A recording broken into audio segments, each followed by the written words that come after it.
Hello everyone.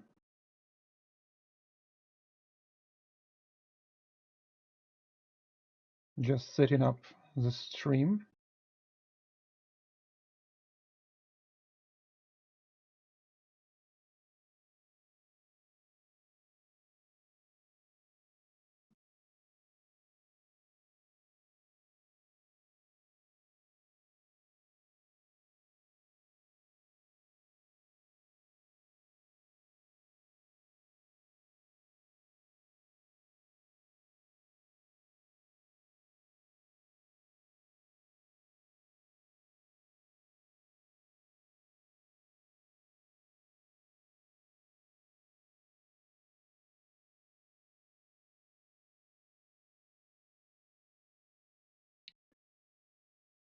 Can you please write in the chat if you can hear me?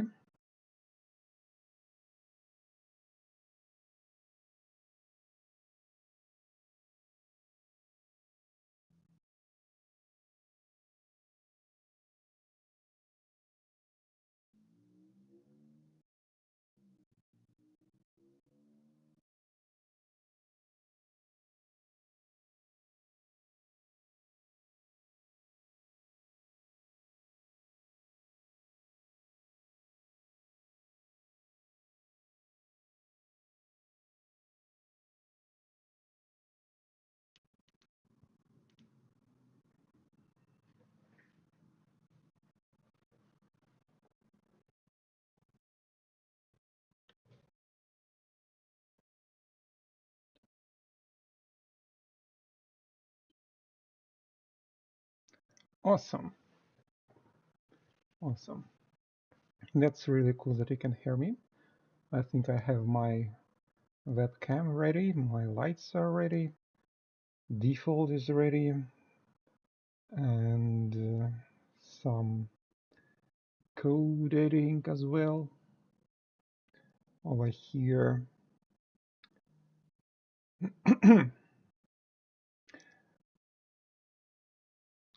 Let's wait a little bit more. Maybe someone else will come. It's not going to be a fast stream. It's a chill out stream where we're going to write some code, maybe develop some game, and something to be watched in recording later for others.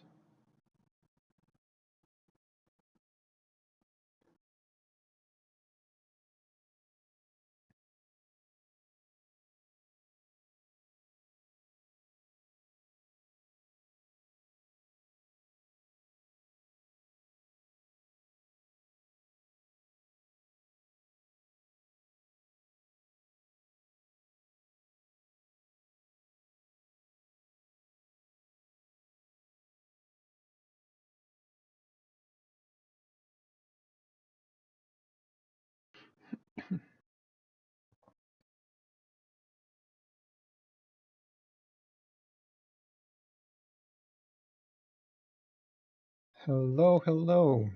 Dzień dobry państwo.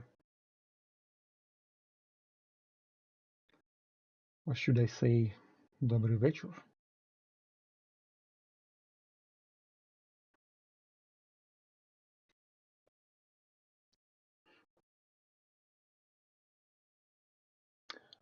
All right, it's 10 minutes.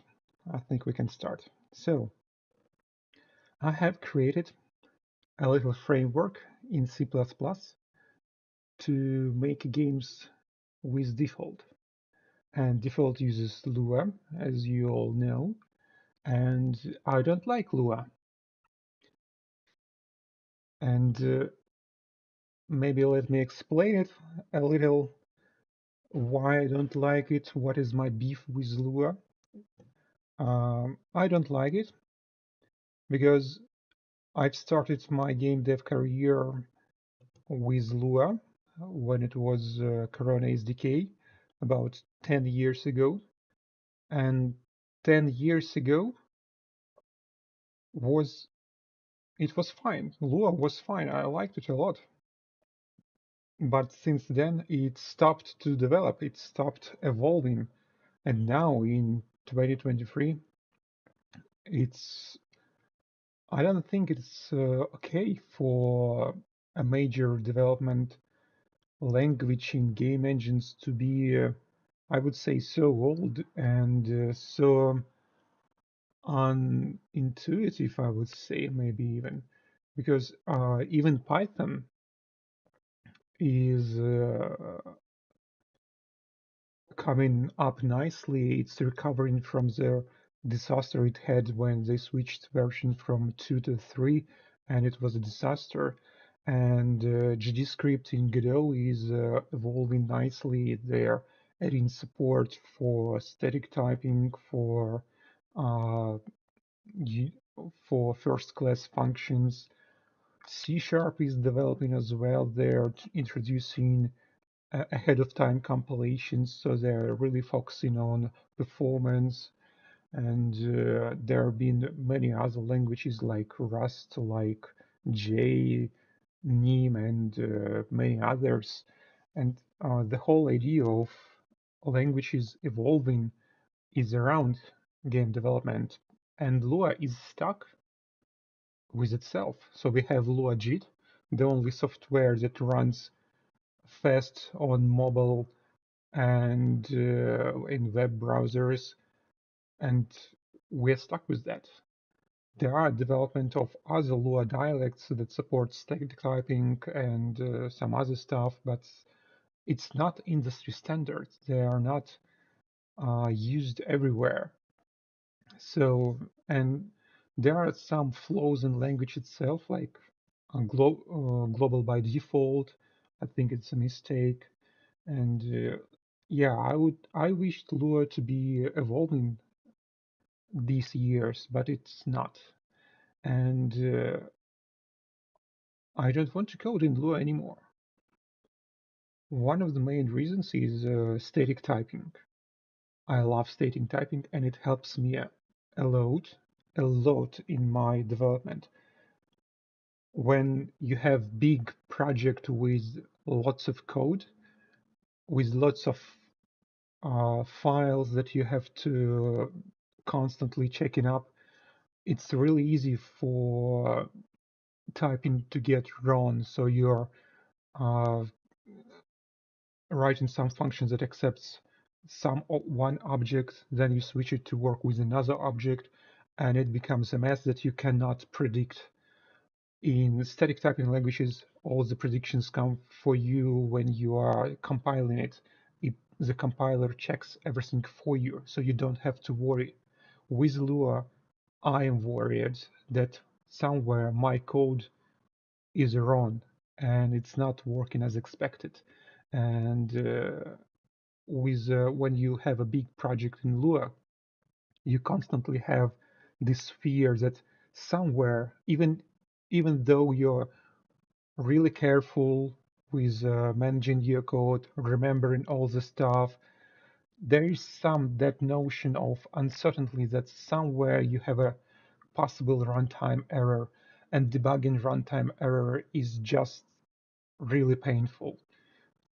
Most commonly, they happen on devices when your game is built and there's no debug information. There's nothing available to you except for some description of the error by your user. That's something if they do something, an error happens, and it's really hard to debug. It's really hard to find. With static typing languages, it's usually obvious at the compile time, and you don't have such errors at runtime. It is possible to have errors at runtime too. For instance, if you are because of type erasure. For instance, in C++, you often transfer pointers to objects, converting them to pointers to void, and then back to their original object, and you can mix it up somehow, and errors occur, or when you're not freeing memory properly, also you can come up with errors, but it's still better with compiled languages, with statically typed languages. So that's why I don't want to code Lua anymore. So that's why I decided to build something that would include static typing. And overall, the approach to make a software in default, the default way is not what I expected at first. So there's some little curve of difference between other engines and what I used to, and I find some things to be too cumbersome in default, like managing all the tile sheets, all the sprites. It's really tedious, and I wanted to automate it and make it easier to work from code. So I've started developing my own kind of frameworks. My first attempt was in Lua itself, and I've developed a little framework on top of default in Lua, so I would create my objects through the code, and I would manipulate them through the code, not like usual ways. I would use a messaging system by minimum and just get on with direct Lua calls from different objects, and it worked fine, and it was all right. But as I grew, my requirements for the code base grew, and it was not enough. My Lua framework was not enough for me, so I switched to Hex. You know Hex, the little language that came. It's like how would you say it was based on ActionScript by ideology, and now it is can be compiled to many other languages. And on their main page, they can compile to Lua, and there's bindings for Hex for default, and I've used that for some time, but it didn't work out because despite Hex being able to export to Lua, it's not ideal. There are errors. If you write some complicated code in Lua, it will be not enough for you. You will get some errors. It comes to things about functions, Lua functions uh, being methods, and static functions like for a class. So Hex is object-oriented OOP language, and they have static functions, they have lambda functions, they have methods, and that all does not translate nicely to Lua when converting to from Hex. And I've run into some issues, so I've shelved my iteration of default framework in Hex and stopped using that. And that leaves us to C++. And we kind of screwed by C because we can't really go away from C or C++ because it is the language of operating system. It is the language of programs communicating with themselves. So when you are developing a new language like Rust, Rust must speak C when it wants to communicate with another languages with operating system. So we're kind of screwed with being stuck with C and C++. That's the reality. I'm really glad that C++ is evolving, and C++20 brought one of main features that I really liked. It's modules, and modules help with code organization, that you don't have to code with header files anymore. But we should wait for module support to be implemented in all major compilers. And for now, Apple does not support modules, so no modules in default for now. But okay, we can live with C++. So I have already published my framework on GitHub. It's called extension SpiralKit, and you can use it as an extension. You can list it in your project settings, and it will be downloaded, and you can code with it. But it would be hard to get all the code completions from Visual Studio Code. And yeah, also one of the reasons that I don't like Lua is code completion, because code completion helps you tremendously when you're developing code. So it's just impossible to remember all the stuff. To all your code base, all your Lua functions, all your Lua modules, it's impossible. So you will forget stuff, and when you forget stuff, you write it differently, and it gets messy and just a lot of code debt, programmer's debt accumulating when the API is not clear and you are not when you don't have good enough code completion. So my framework. So it is over here. It has a few regions, would say. So uh, the framework itself is located in the SpiralKit directory, and it implements a default component. So if you go in the main scene, in the main collection, you can find my object, the main object, which has main script, and my SpiralKit component. So that is the component. You can edit here like that, and you can only have one. So it's only needed to capture some events that come from C++ side in code, like uh, keyboard events and mouse events. So I am capturing all of them here in the component. So the component uh, is a little bit complicated. There are several source files, Java source file for the editor itself, so it can know what is it. It's compile, it's jar, and the source either, yeah, it's over here in closure. So it's a minimum component that can capture some C++ events and stuff. And inside SpiralKit, I have the SpiralKit header files, which define some modules for me to work with, like scene manager, so I can divide my application in different scenes, and I can show and hide them using the scene manager.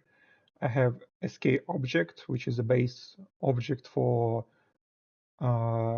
game objects in Defold.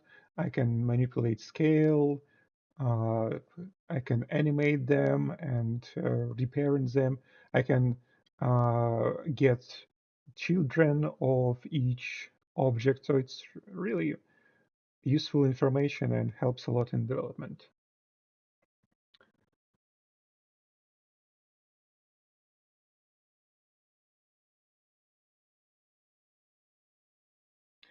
So, and like for images, I have SK sprite. So it defines a little bit more uh, methods like play animation, and it defines component URL, so I can send messages to it. What else? I have input managers, and it has support for keyboard, preliminary support for gamepads and stuff. So I can subscribe for input event, and they would be processed automatically. I find it much easier than raw default. Okay, so and the other part is native. Native is your source code of your application using my framework. So it's basic. It looks like a basic extension. It has an init function that you can where you instantiate your application, and inside application, it's really small. You define a menu scene, some scenes that you want to use in your application, and instantiate the scene over here and put it in the scene manager and show it in the scene manager. And menu scene can look like that. So it's really simple. It has a few uh, methods for as an interface when a scene is shown, presented on the screen, when it's hidden, when it's resized, when the window changes. So if you go to the scene definition in SpiralKit, you can see it has a few virtual functions for handling all of that.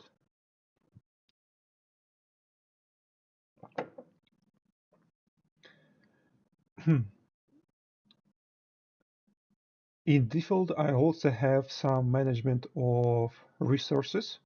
So over here in the assets src directory, I have sprites, a directory for Atlas, and there's a background image and some pop-up shade. It's just 1 by 1 pixel. It's only used for the shading effect when I'm presenting pop-ups using my scene manager. So it's like you can set it to your own color, for instance. And I have prepared a script that imports assets into the scene. So I click here, and in the console output, you can see that it's finding sprites. It found pop-up shade, background. It looks for labels. Over here, I have label that uses system font, and it makes a usable component out of it all. It also can load sounds, particle effects over here. So it's a small particle effect, and if we play it, and it can be available in the code. How it can be available in the code? Because it first it generates asset collections over here. So if I open assets collection, it has all the found game objects and components in it. So here's a game object for first atlas. And if we open up the atlas, you can see it opened there. It included automatically the background and the pop-up shade. And we can include more images in here, and they will be automatically populated here. And when that is done, a C++ file is created listing all the assets. Actually, it's not, it's a header file. So over here, this is automatically generated, and I can use it in my code like that, for instance. So there's a menu scene, and the menu scene has a sprite background. And when I'm instantiating the menu scene, the background gets created like that with a background sprite.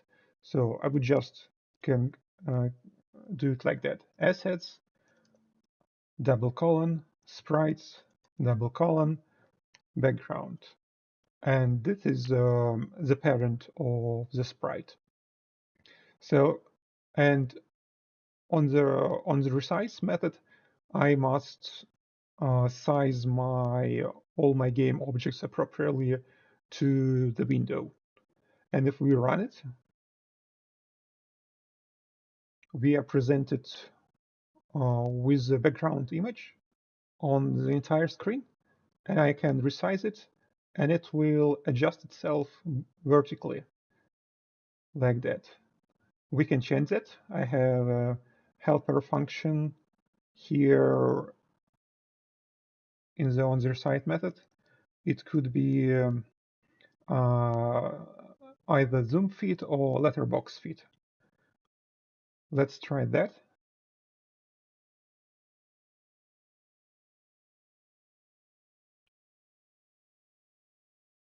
And when it's the aspect ratio is the same for the image and for the window, it looks the same. But when we resize the window, you can now see the difference. That is letterbox scaling of the ground image, and before it was zoom fit scaling of the object. I find it really nice to work with, and it really helps with the development. Okay, also I didn't show you the main script. It's really simple. All it does is also initializes the SpiralKit extension. It passes the on-window resize function so it can catch events of window being resized, and initializes our native code, our native application over here. That's how it works. So I can probably answer a few questions if you have any, and let's make some game. Let's make some game with it, some simple game. I would need some idea from you as well. Maybe something that would involve working with the mouse, like maybe like a jigsaw puzzle, maybe unblock style game, maybe uh, how they called in English, пятнашки, where you have 4x4 grid and only 15 cells that can be moved to the free cell and one free cell, and you have to reorder them. How it's called in English, I don't remember. Okay, the question is, do you utilize also Defold's messaging system? To the point, I do. For instance, some functions in to work with sprites, to work with animations, they can only happen from the messaging system. So let me show you the class for the sprite. So when I want to change the animation, for the sprite, I have to send a message. And this function sends a message. So DM message post DDF, it posts a message to the message system inside Defold, and the animation is switched through that. It also has it utilizes predefined message like play, so I don't have to, you know, manually say like hash string a play. But if I want to, there's a general function. This is called just post, and it has many arguments for you to pass to some object, some message, and also to provide some data to it. So, and yeah, I use it in various systems, also in particles, so a message to play particle effect, to stop particle effect. A more complicated message you can find in the set text function for a label. When I want to change a text inside the label, I have to construct a message and incorporate inside the message the text data for the label component. And you can see it looks a little more complicated, but I have just wrapped it inside a function called setText and const char of my text, and it works fine. So that is about, and yeah, you can of course as well listen to messages somehow. I, I don't know how yet, if, actually, because uh, no, actually I know, because it is the entire game is one component. This component has over here all the component functions, and you can define here a function that is processing messages. Here, type on message. So I'm not using that, but you can define it for yourself and do it. Yeah. Also, I forgot to mention that uh, that all of this, all that framework, I do not recommend using it because it's just what I use, and I've decided to publish it on GitHub because other people were interested in it. So I do not plan to, add features that would be proposed by others, and maybe not even accept some pull requests, but if they would be useful, sure, why not? So this is only experimental. This is only for my own project. So I include stuff that I use in my game. You have seen the game. It's a puzzle merge free three puzzle game for mobile for HTML5. I'm developing it and I'm just including things that I would need for that game. Anything else is not existent. So it's not recommended to use it. It's probably it full of bugs, memory leaks, whatever, uh, and do not use it in production.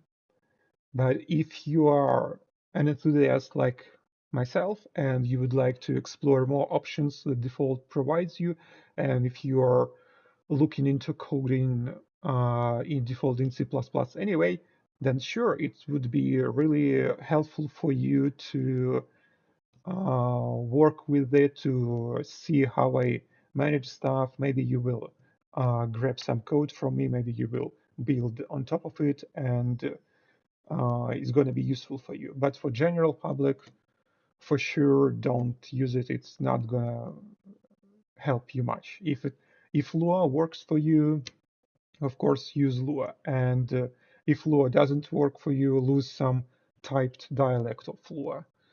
Yulu, it's called, I think. Yeah, that one, the one that Roblox uses. Okay, another question. What about rendering pipelines? Yeah, rendering is um, easier. So I've took the standard rendering, and I'm focused on 2D games, and rendering pipeline is just an orthographic projection on entire screen in device dimensions. So the viewport and the world coordinates are in device pixels. I find it easier to work with when I know uh, how large exactly in pixels the screen. I think it's more helpful for me, and this way I can work with integer positions for everything. And as you can see, I'm only rendering the tile predicate because everything is a tile in my system, and it automatically manages the coordinate of objects. So when I'm grouping objects together, when I'm moving the groups up and down, that the coordinate is properly calculated and there's no overlap of objects from different groups, and it all works nicely into the environment. Okay, another question. Once you mentioned you are using Lua for some data storage instead of JSON. How does it work? So I had, well, let me show you from another editor. So this is my actual game that I'm working on in C++.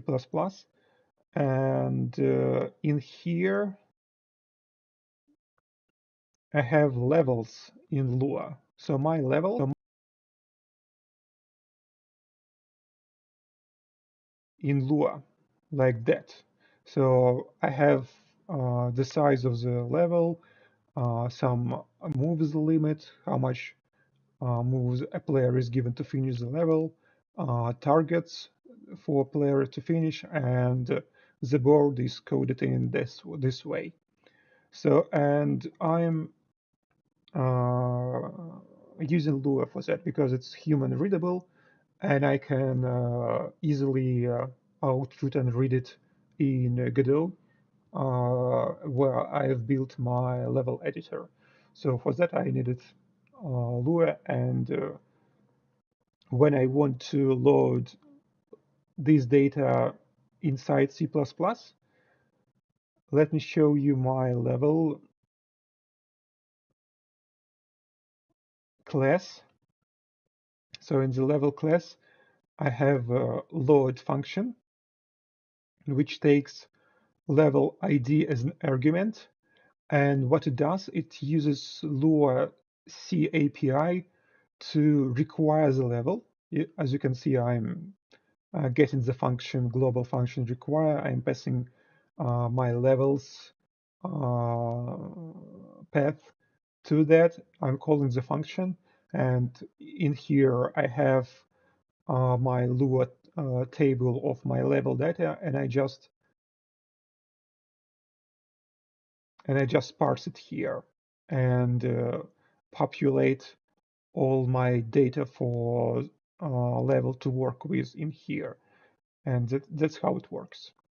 I also have Json in my game, and this is a module I took from GitHub, and I use it for save files. So when a game is closed, and to save the progress of the player, I dump it into JSON and load it using JSON as well. So I use both. I use JSON for user-generated save files, and I use Lua for uh, already existing data for the levels. Okay. That's all for questions. Okay, YouTube says that my it's not receiving enough bitrate for smooth streaming. Can you tell me if the stream is visible enough, if the bitrate is good enough?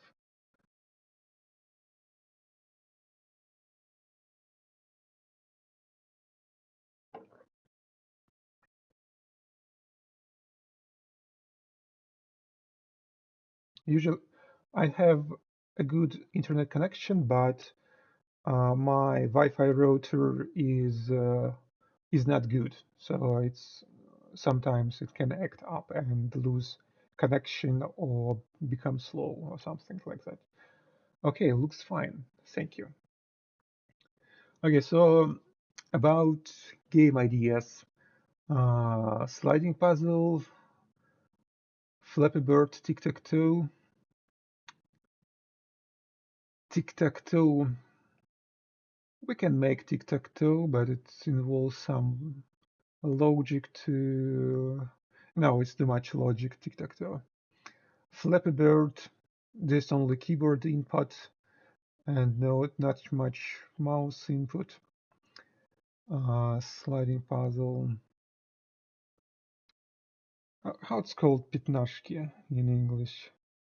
Let me Google really quick.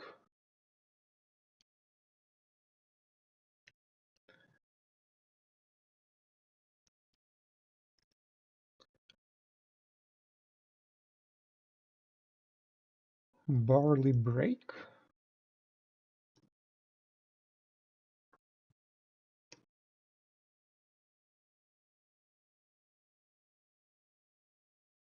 Yeah, look guys, it's called barley break. It's first time I hear it. So puzzle like that, where you slide stuff around and have something to work with. How do you like that idea?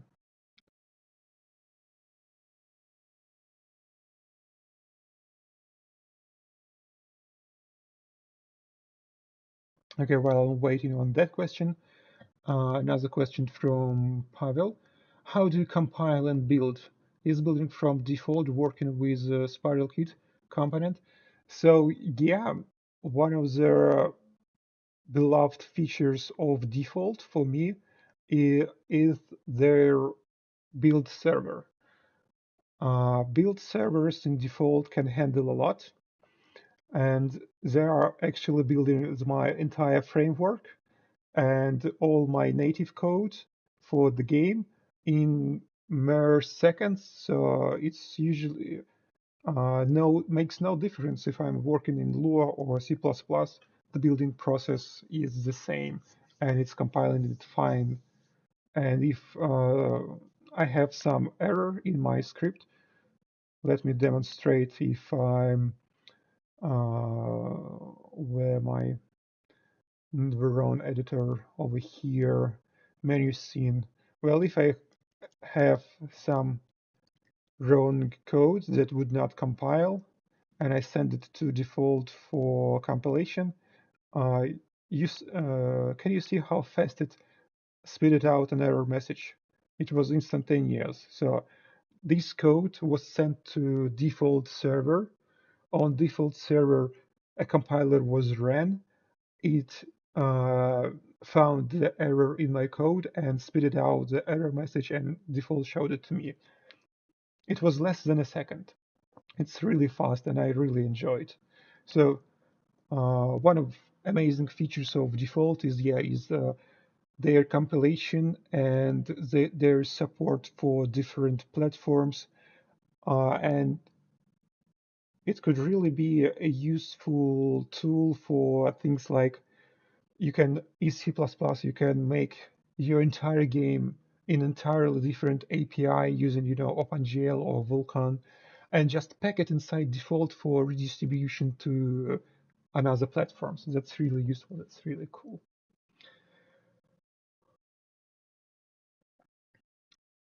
The 15 puzzle, also called Gem Puzzle, Boss Puzzle, Game of 15, Mystic Square, and many others. That's the name, all the names of this puzzle, I presume, right? Okay, let's build it, and let's start with some menu. I want to build a menu with some buttons like play, about, and some such stuff. And for that, I would need images for my buttons. And for that, I would use my Photoshop, and we would go with something like 256 by 90, what is it, 92, 96? I forgot. Let it be 96. And that's going to be our button shape. And in Photoshop, where is it? The rounded corner rectangle.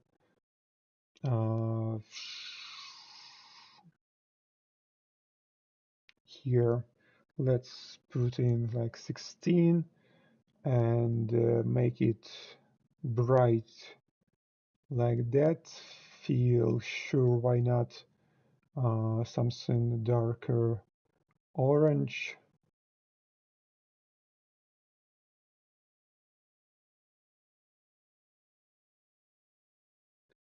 Something like that. And can we make it really quick?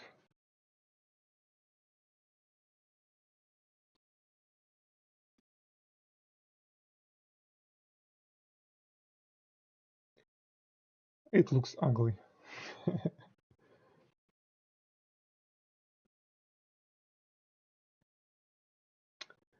A little bit smaller for the shadow.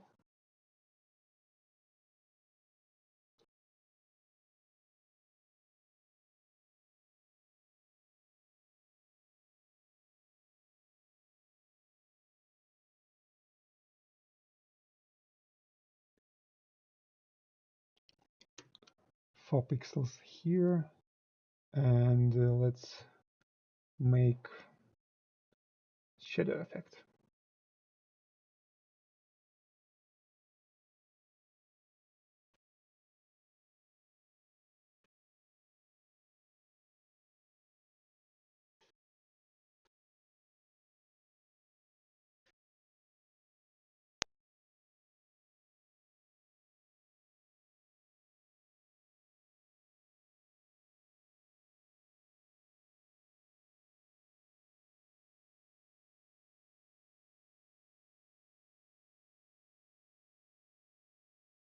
The cat is meowing.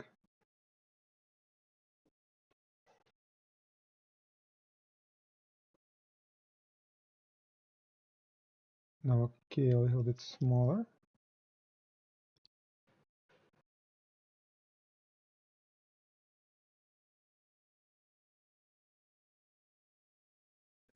Yeah, how do you like such button?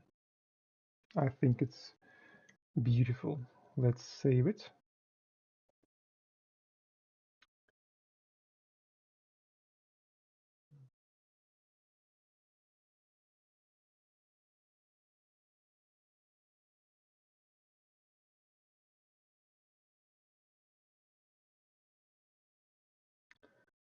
I have too many folders on my computer, and it's hard to find where to save. Where was it? Extension SpiralKit, assets, sprites, buttons.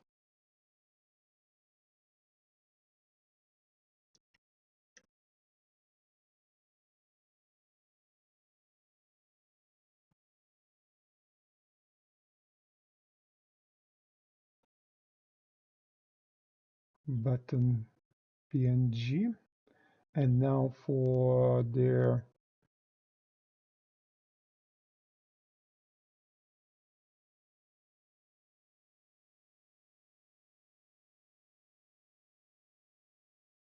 preset state, we are going to change the color of the background to something like,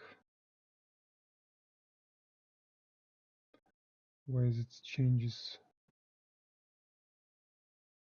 Oh, here's to some blue, like that. And now we export that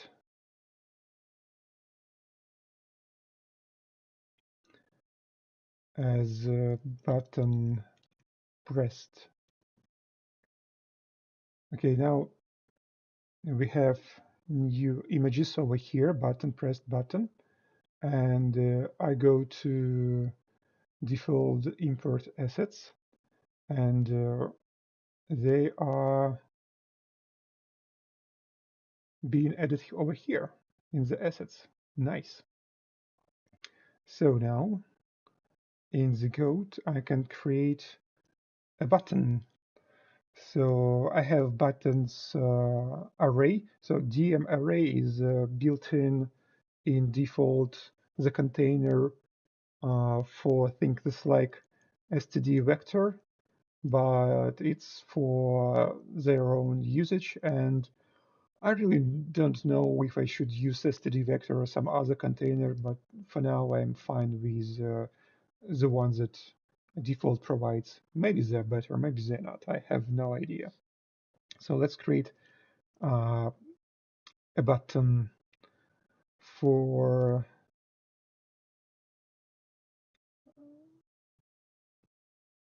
about, maybe make it like here.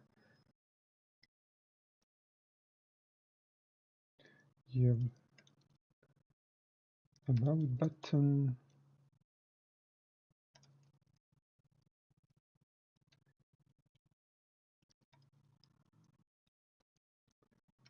And play button, and we're gonna push them in here.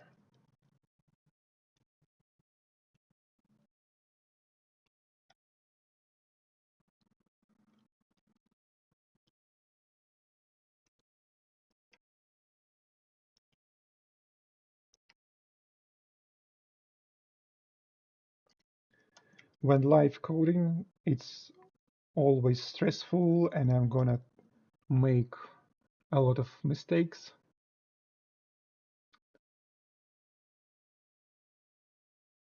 And please let me know if I do something wrong, and don't hesitate to call me bad names when I do stupid mistakes.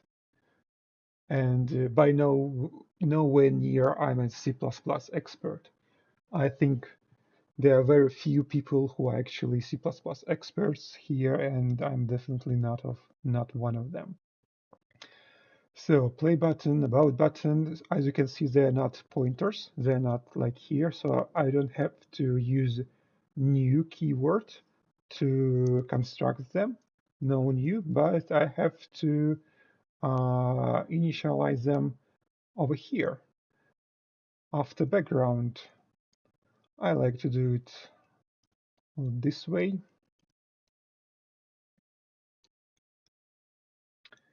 And for play button, we would need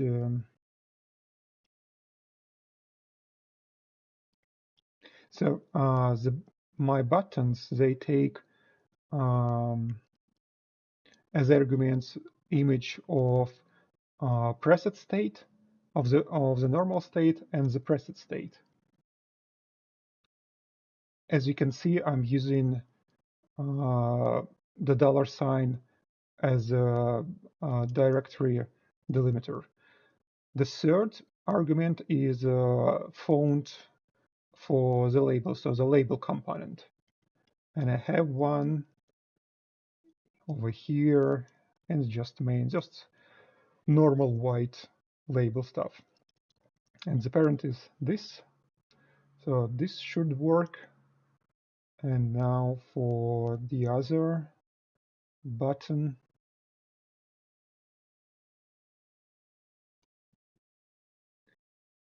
about the button. Okay, play button. Now we can set some text for it. First, we need to get the label and then set text. Play the game. And about button, get label, set text, about. Actually, you can also use set text F function, which accepts formatting. So for instance, I can do something stupid like that about with formatting string. Okay, so no red squiggly lines. That code should run fine, but now we need to place the buttons on the screen, and for that reason I've put them in the array. So what I usually do is I have a for loop.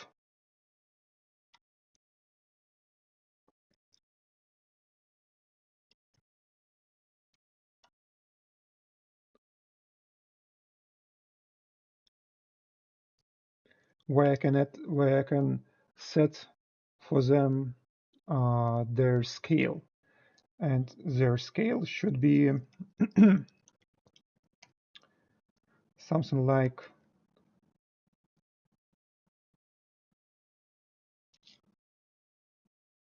actually it can be like this: assets, sprites, buttons button, and over here I also have the animation hash, aspect ratio for each image, their height and width. So they could be width divided by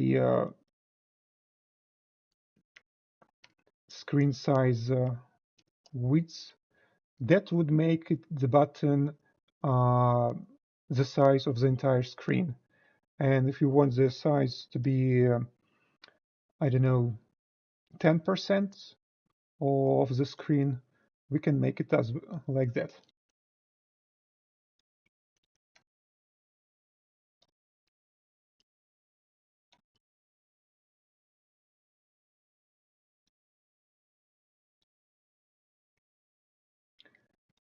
set scale, and set position.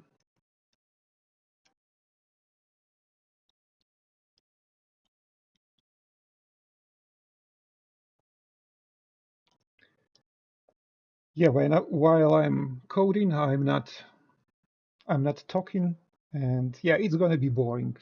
You know what you signed up for.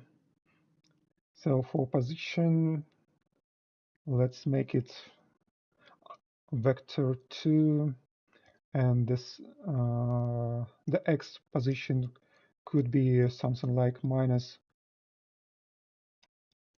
0.25% of the screen width, and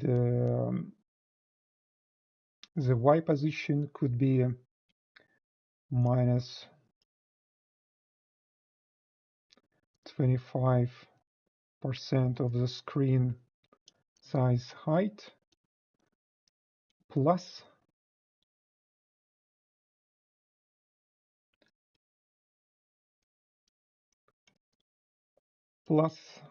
say the same 25% for each button. So I would usually do something like that. So I construct vectors for and programmatically position my elements on the screen.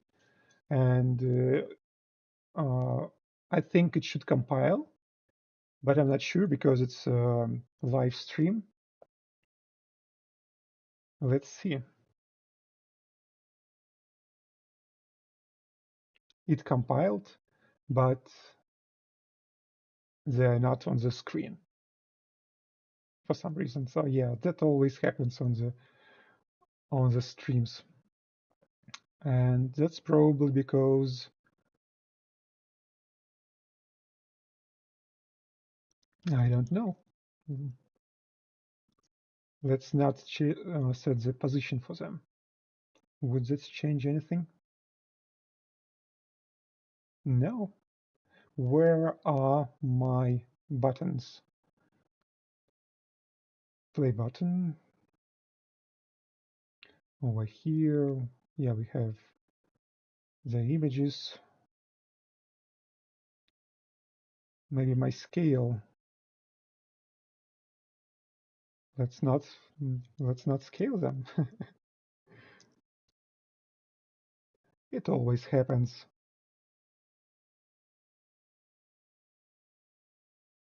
Yeah, they're over here. So my scale is wrong.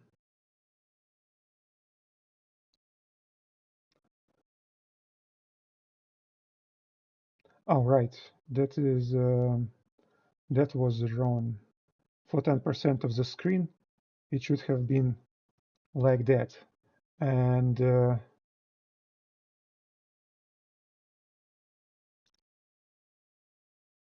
let's make it 20 then.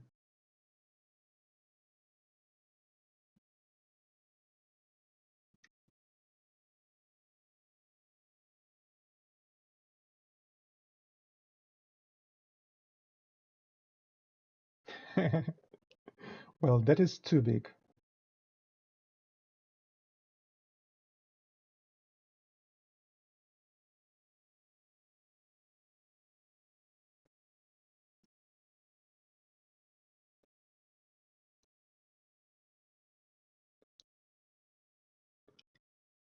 So I did remember it correctly that I needed to specify some parameter of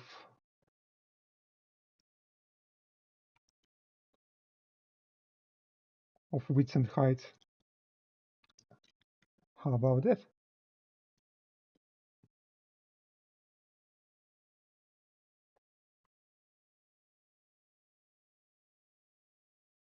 Yeah, that's more like it already. So we have about, we have play the game, and let's make them bigger, maybe 50. There's some logic behind it, but on the stream I cannot tell you about it. This is something about rescaling it to the one unit, and that would be, I don't know, some screen position in screen coordinates or something like that. So there was some logic. I don't remember it right now. Yeah, now we're talking about play the game. Let's move them.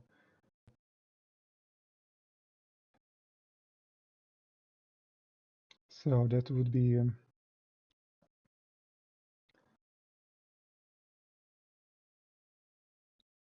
first of all I minus 1 and plus 5.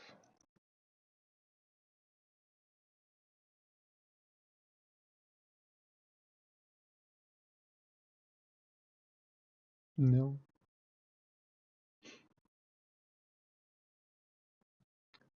no, not minus 1. Sorry. So another question. So basically all things you can write here. There's no need to define atlases etc in default. Did I get it correctly? Almost correctly. It saves a lot of time when you need to work with such images, but you can define your own sprites, your own game objects, and include them inside C++. They would be it would be able to pick it up. But yes, this method works for atlases, I would say, pretty good. And what I don't have at the moment is support for sprite animation. So over here, you can see they're all defined as animations, but they're only one image in every one of them. So I need some mechanism to define that a set of images should be an animation. So I'm lacking that. So that's why you can define your animations elsewhere. And when you do, you can include them in the assets collection over here in sprites section and define all the paths to your animation, and you would be able to use it in C++ just as fine. Okay, so we have the buttons, play and about, and now we need to set some code listeners for them, something for them to react on. So play button has property for like on release, on press, and on move that you can set, and these functions would be called when it happens. So for instance, on release, and on release is std function, so it can capture this.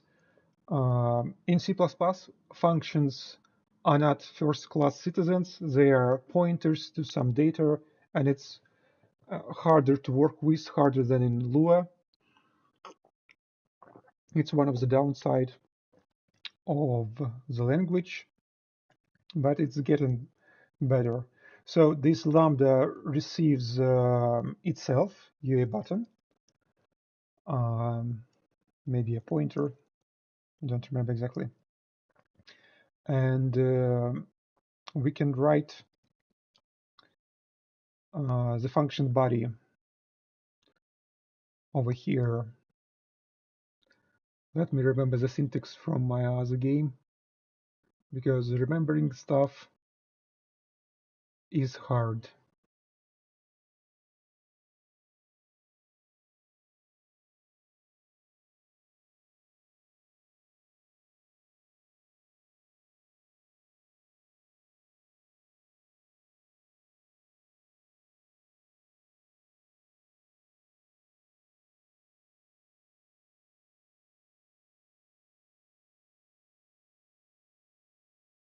Now it should be like that. Yeah. So I'm not really sure if I should use it this syntax with it becoming like it's still a pointer. It's not a copy of the object, but it's taking a reference so I can work with the button using the dot. But if I implemented it using the pointer, I would use it with an arrow, and I really have no idea what's the main difference between them. Not really sure. So on release, and you can print stuff as well. So for that, we can use the log info, and we can say play button pressed here, and that should work.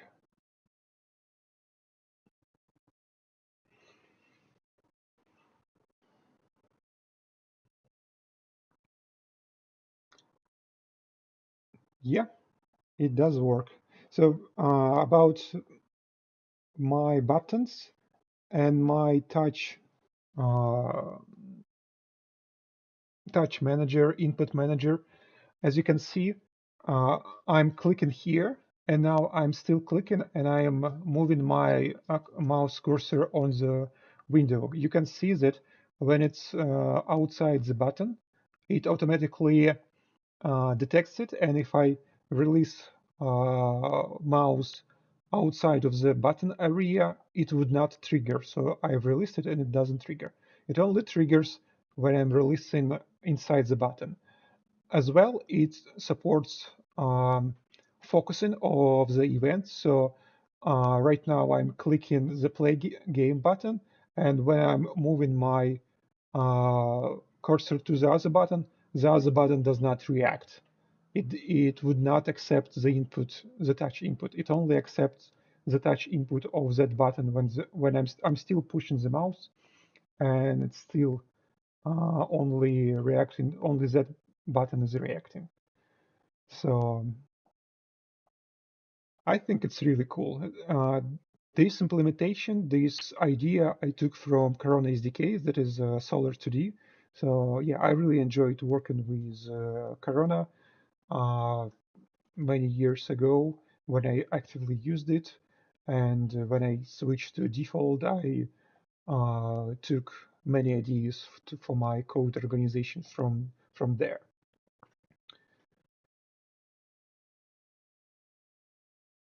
Okay, so and yeah, the label is not working correctly because the distance font,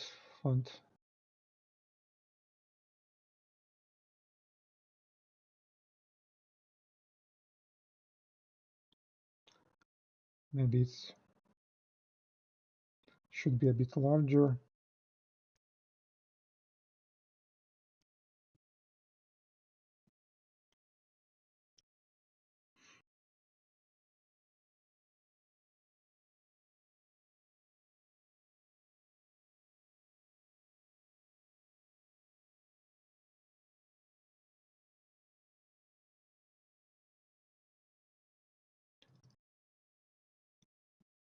The fonts in my game look a bit better. I don't remember why exactly, because you can see they're all like janky, and it should not happen this way.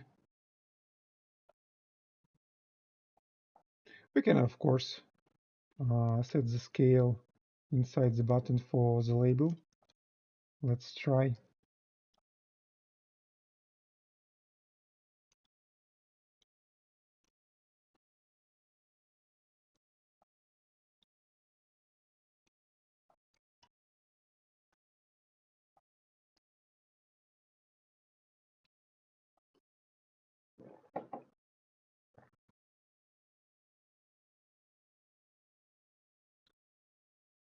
Yeah, you can see it's all wrong here, and yeah, such things happen on live stream. Let me copy my font from the other game really quick so it would be a bit better to look at.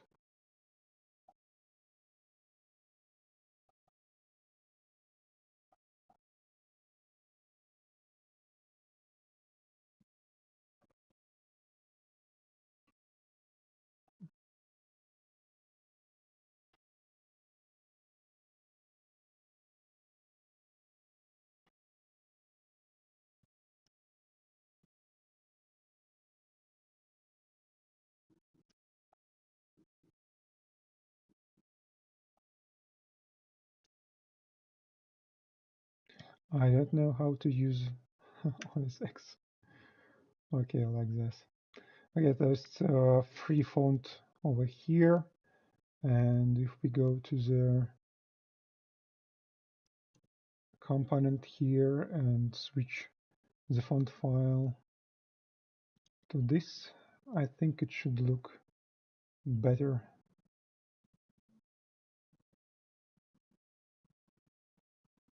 Yeah, it looks better, as you can see. I don't know why the built-in font does not look this way. Maybe there's something wrong with it.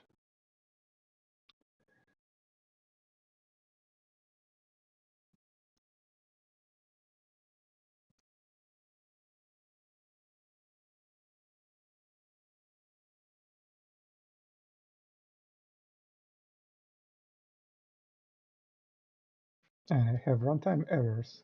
How nice. Not character code 20 is not supported by font 20. Isn't it space?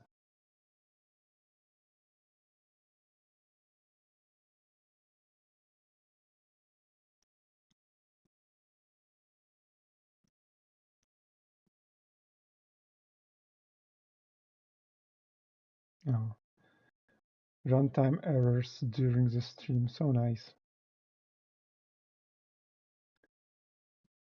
I have a better idea. We can make it without spaces.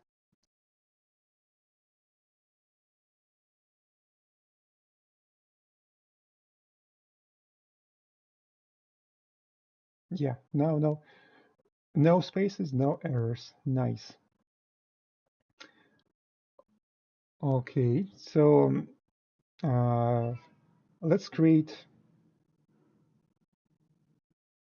Actually, yeah, let's return to the main font, to the system font.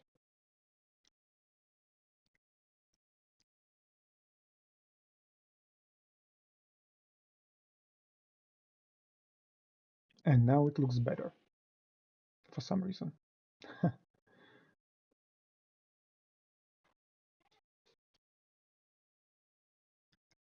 64.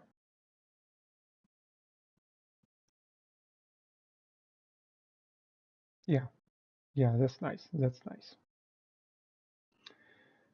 Okay, so also I wanted to change the order like that. I always forget that the 0 in default is at the bottom of the screen and not the top of the screen. It always uh, makes me do some stupid mistakes like I did with the positioning. I wanted the play button to be at the top and about at the bottom, and now it's correctly.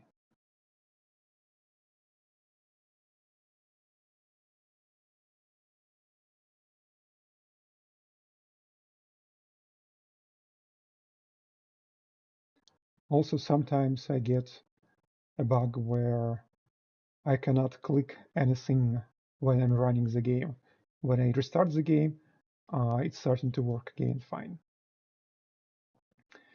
Okay, let's make another scene so I can show you how to work with the scene manager.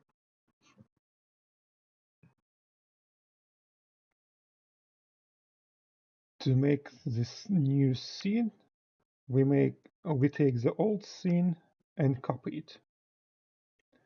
Then we rename it to about scene, and we another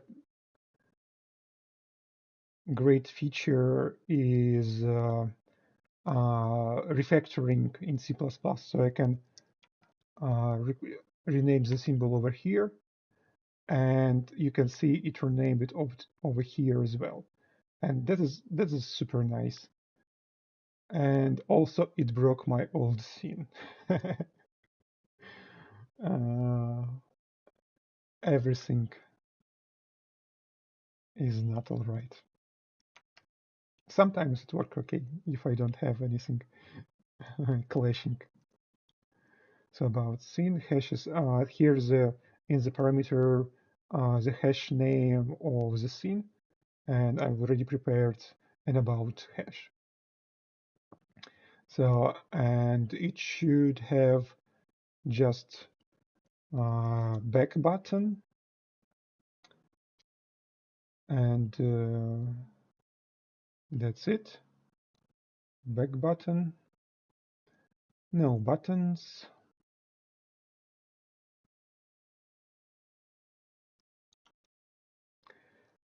and some text.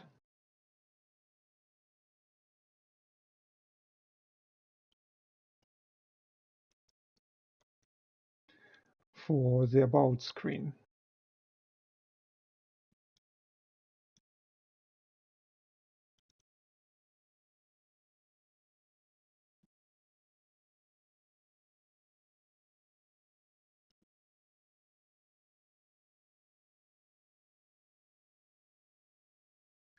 And we can say something like, this is, let's not scream. This is a sample game for the SpiralKit. I don't remember if new lines work. I think they work. Nice. Okay, back button on release. We will use it later. Over here,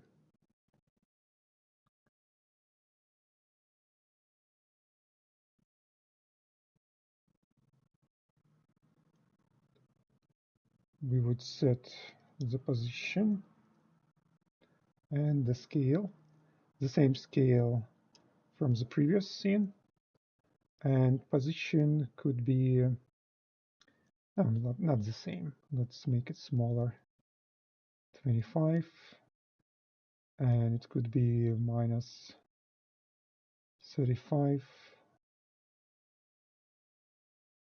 and plus 35 screen height, something like that. Okay, about scene, then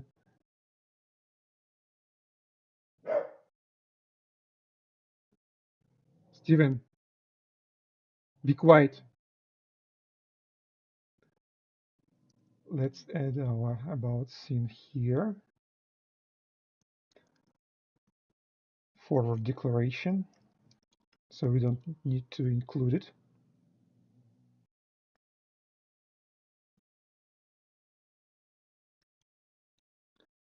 Actually, should be like that.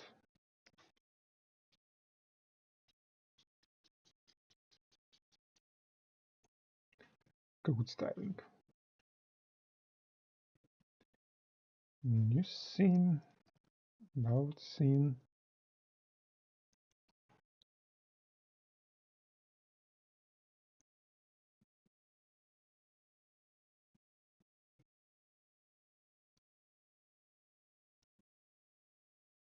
And we would include the about scene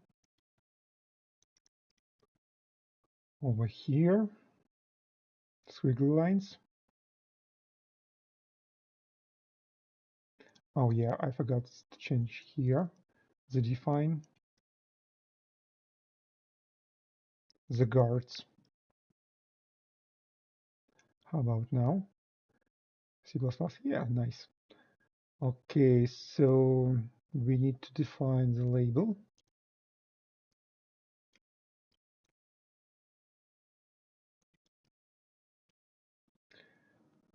So it only needs the asset, the label asset, and also this as a parent. And by default, it's going to be at the center of the screen, and we can only maybe set the scale of it.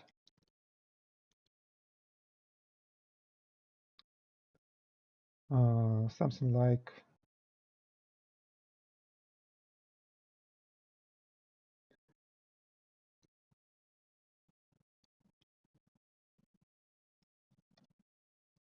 let's try the same scale. Okay, what did I delete it? Yeah.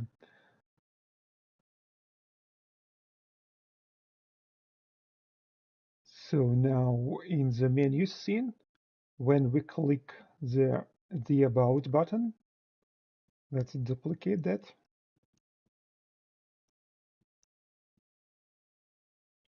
We can switch the scene. To switch the scene, I would use the scene manager and show. So I have show pop-up. The scene will be presented on top of the current scene, and just show it will be replaced by the current scene. So name. The name is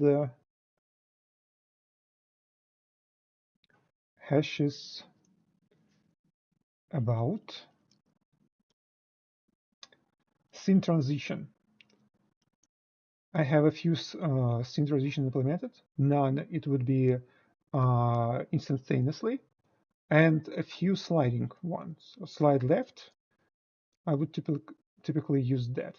And any extra parameters sent to the scene on when it is being shown.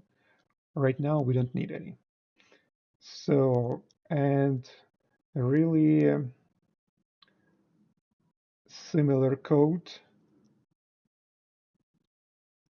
on the back button, but slide the other way. Slide right, hashes, menu. Let's try that. Will it compile on live stream?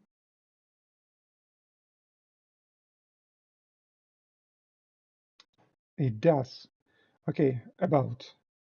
Yeah, nice, but it's a little bit too big. Back, about, back, about, back. As you can see, it is really cool. And I really like working it this way. So the other scene is slided off the screen, and when it is off the screen, it is being made invisible, so it's not rendered, and it receives the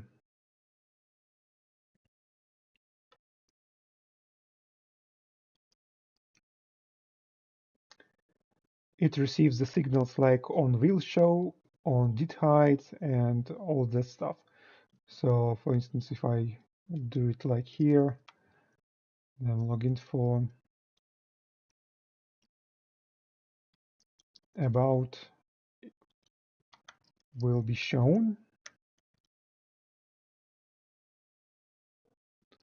and in the menu scene I can say on did show, for instance.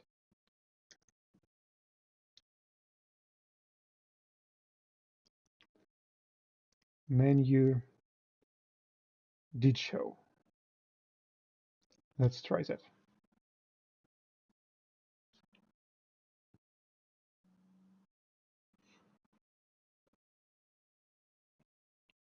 About will be shown correctly. Back, and did show did not work. Yeah, something does not work on live stream. And it does not work. Why?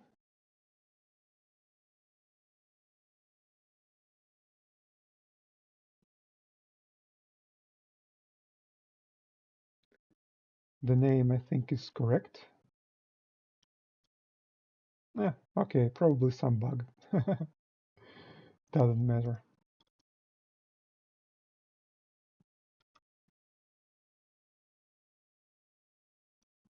Oh, did I?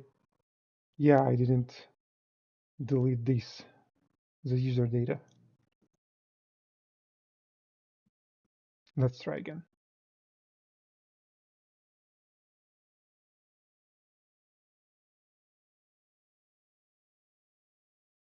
Yeah, menu did show. It's showing up.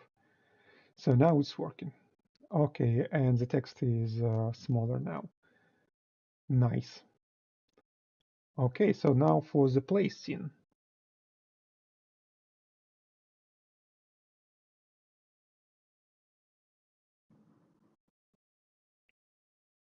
For the play scene, we do the same thing. We copy an existing scene, rename it here.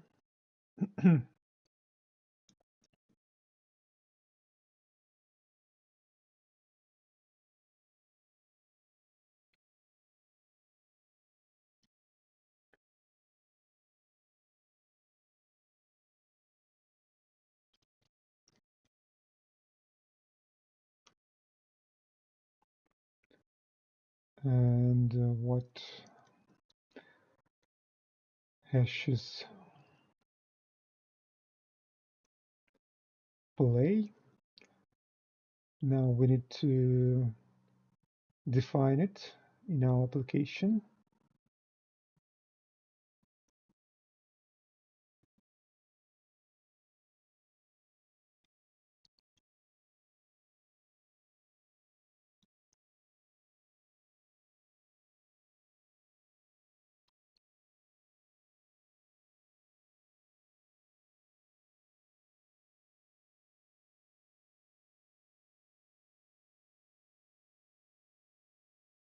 Adding it to the scene manager.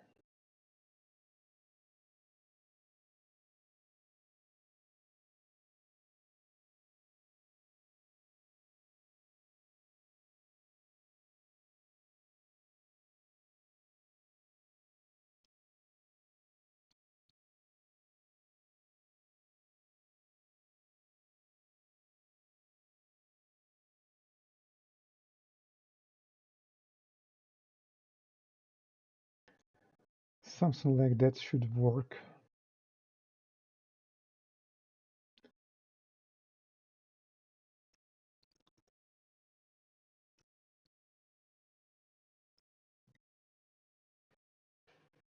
Mm-hmm.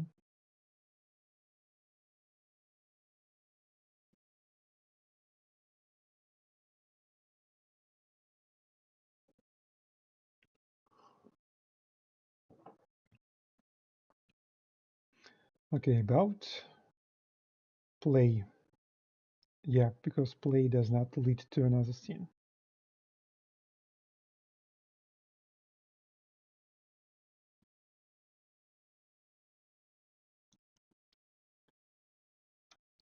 So as you can see here in the scene manager, I don't need a handle of the play scene or the about scene object. I'm only saying the name of the scene for it to be shown.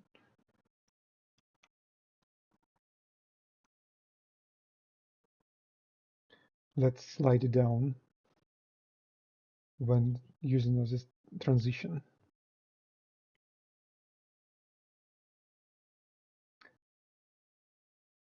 Yeah,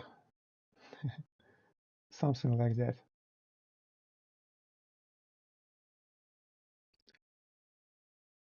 This is the game.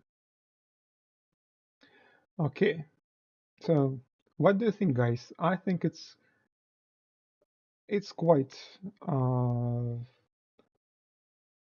it's convenient to organize the code in such a way, in such scenes, and to be working with them in that way. Of course, it's not default way. I'm not using like collection proxies. I'm not using async loading of assets. Everything is basically preloaded, and everything happens in one collection. All my game objects are really just children of this main game object, and they all like float here all the time. How do you like that approach? I enjoy such approach. I like it.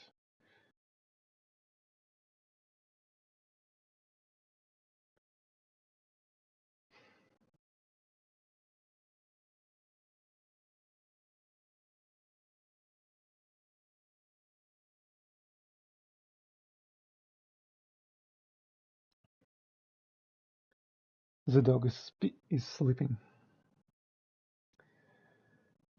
Okay, so place. Okay, since no better ideas came up, we're going to play the 15 puzzle game.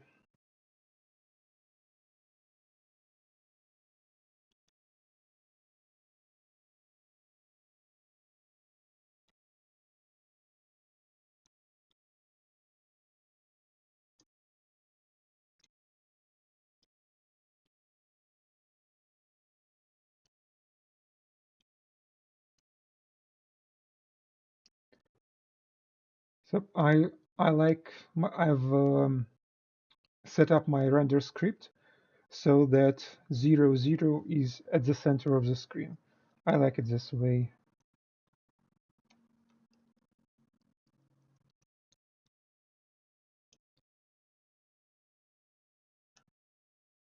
By the way, I'm using vector classes not from Defold, but from Godot.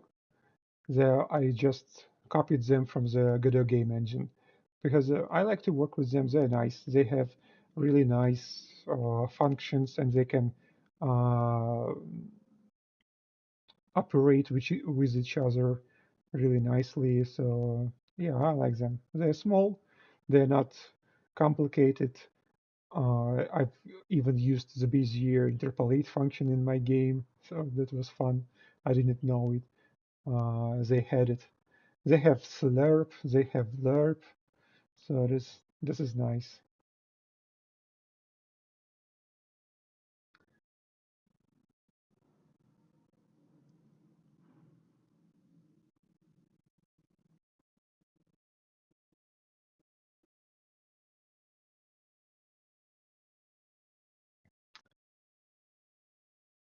Oh, yeah, obviously I've put the wrong. I made two mistakes. I put the wrong slash here, and again I've used minus when I wanted the label to be on top instead of plus.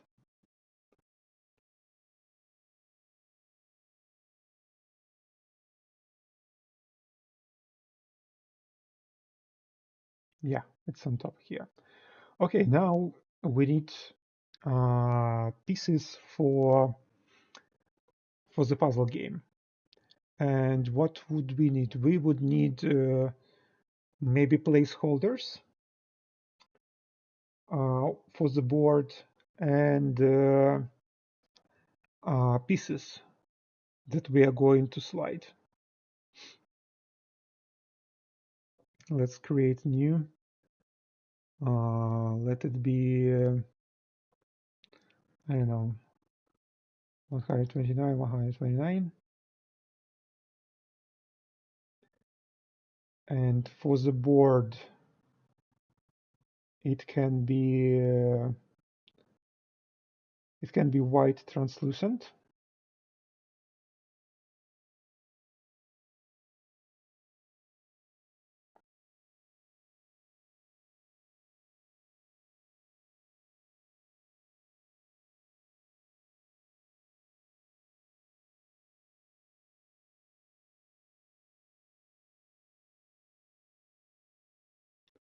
I don't see opacity translate. Ah, here it is. The layer.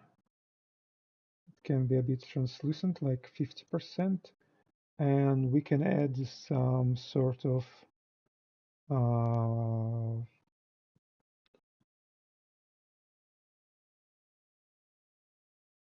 bevel, stroke,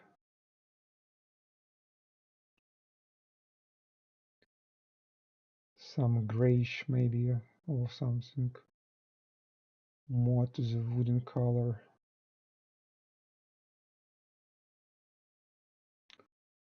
A bit too dark, like that.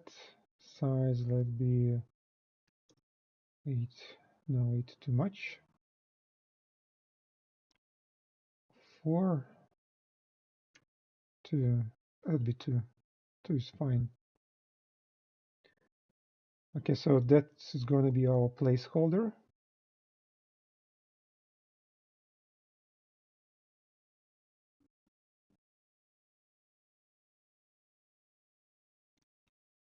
For the grid. And for the element itself that we are going to slide,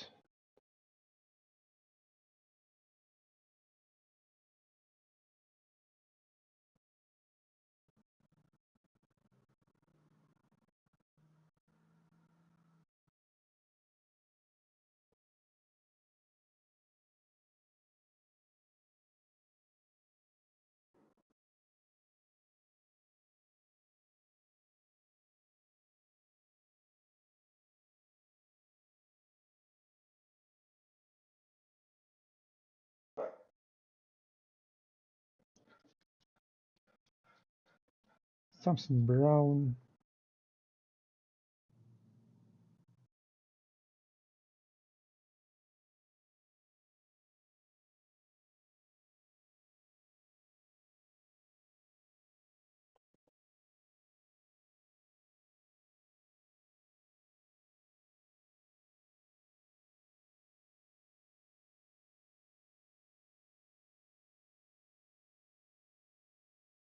Yeah, like that. Okay. File export. And how do we name it? The cells and wooden piece. It's going to be a wooden piece.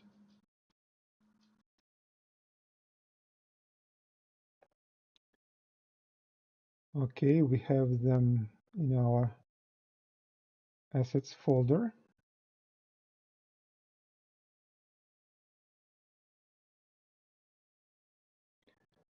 Now we can import them.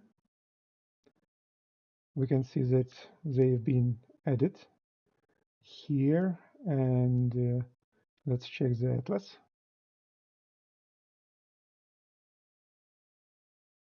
Yeah, they're here. Nice. By the way, I have a really ugly script to generate all of that. It's written in Python, and it looks like that. The smart move would be to use a Python module to work with default files like collections in an object way, but I'm just outputting strings and to the files and concatenating it with some substitutions for the strings. It works, so it's fine, I think. But it's a little bit hard to work on if you would like to extend it and incorporate your own pipeline. But it works for me. It's good. Okay, so pieces are here and in the place scene. So we are going to have, let's construct the background board first. So it's going to be an array. Yeah, in an array of SK sprite, not pointers. And we would call it placeholders.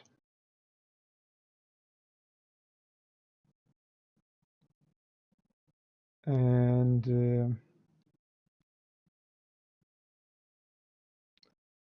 placeholders set capacity 16. 16, it is the count of our pieces.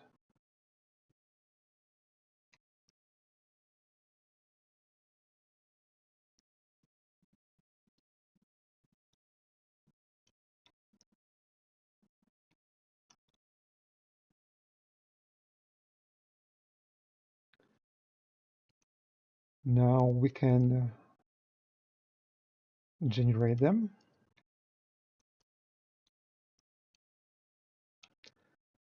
Or should I say initialize?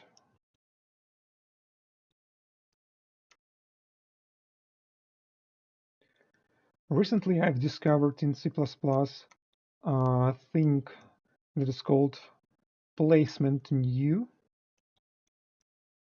And I'm not sure if I should use it because it's working for me and it reuses memory. So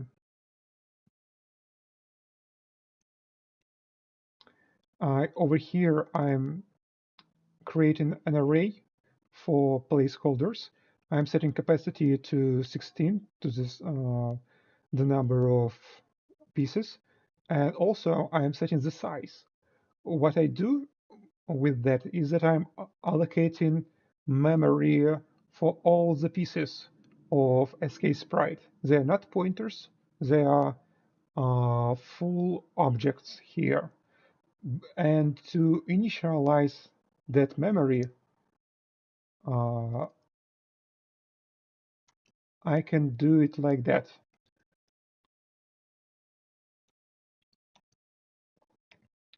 Get a pointer to the placeholder, and then we can do that.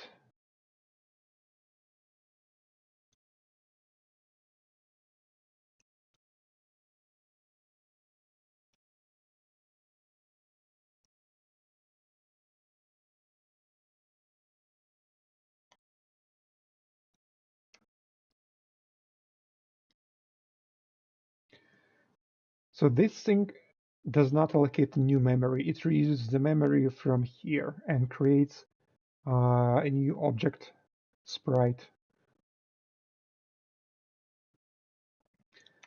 Now we need to lay out them in a grid.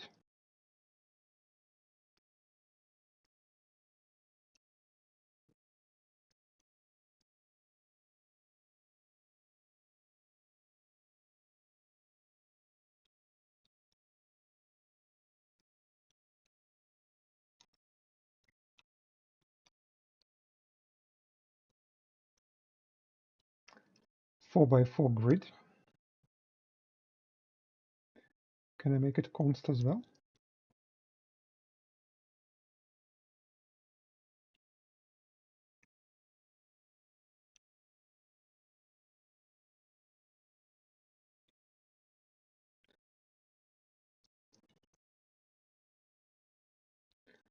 Now the same for the x coordinate.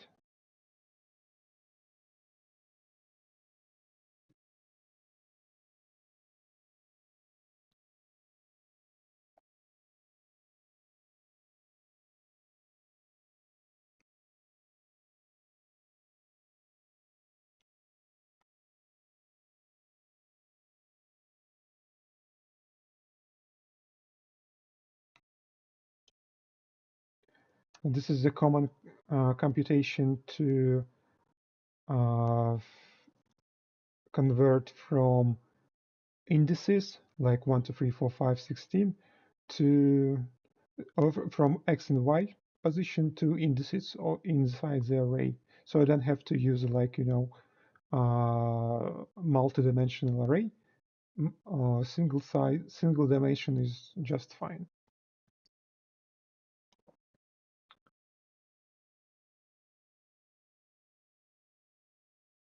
Also, set position functions and other functions, they accept 2D vector. So you don't have to work with 3D vectors like in Lua in Defold.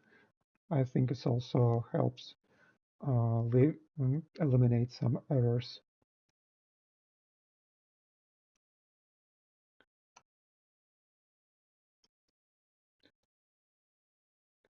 So now we need to define spacing.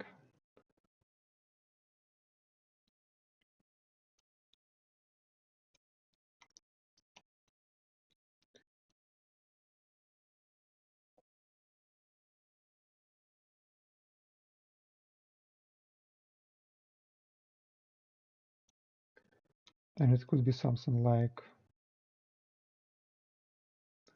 I don't know, 0.2 screen size width. Okay, spacing we have, and scaling.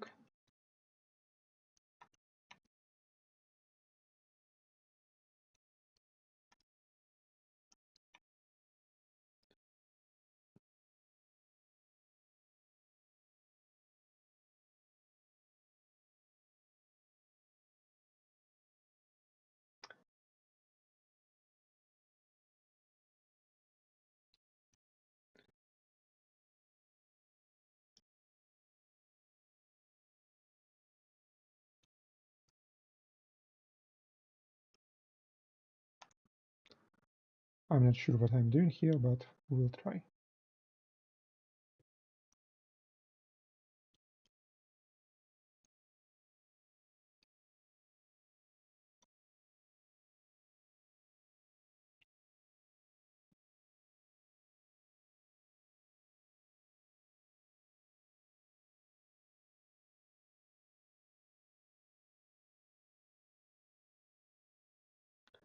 Huh, it worked.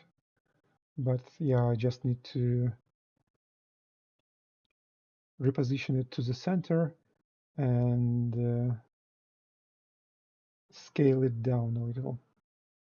And by a little, I mean probably by 2. And to reposition it, we would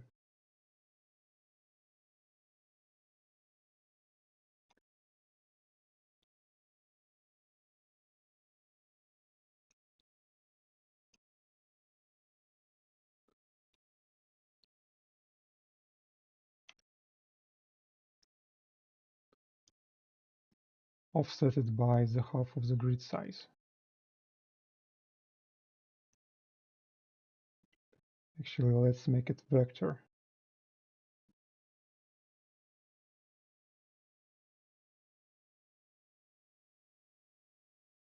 Oh, no, I can't because it's going to be... No, I can. Minus 0.5 grid size.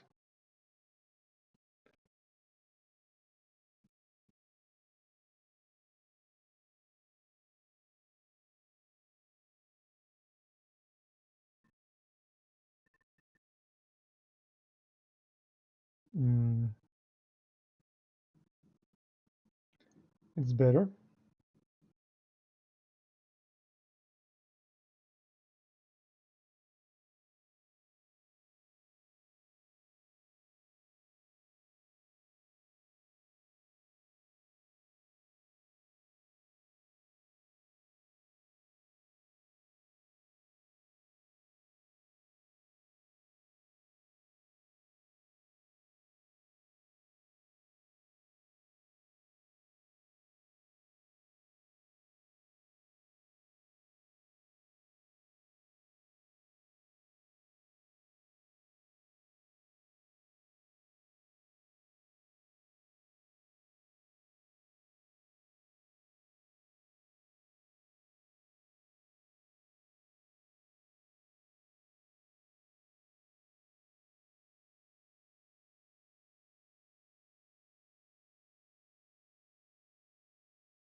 What is that?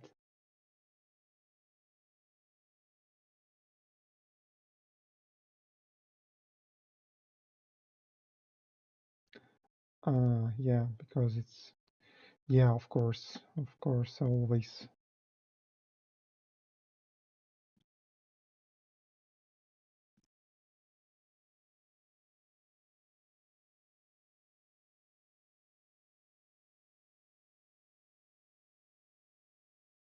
Mm-hmm. It fitted actually nicely between the logo and the back button. It's not in the center of the screen, but it's fine.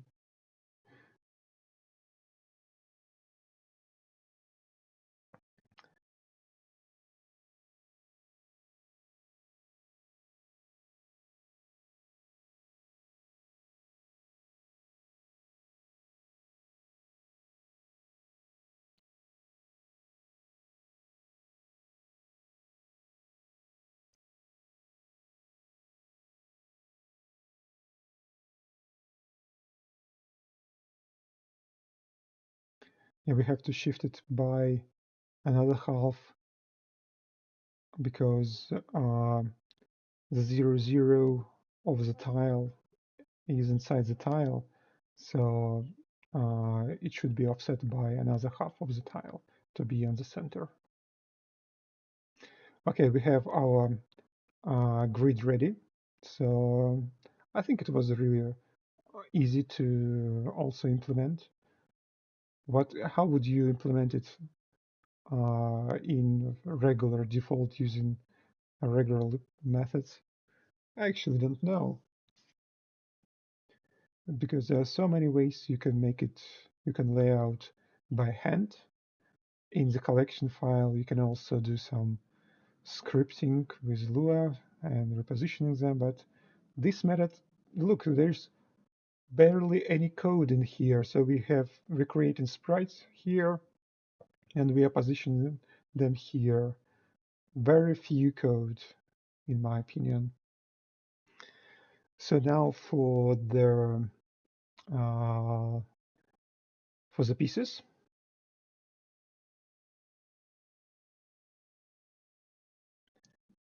And pieces are going to be buttons.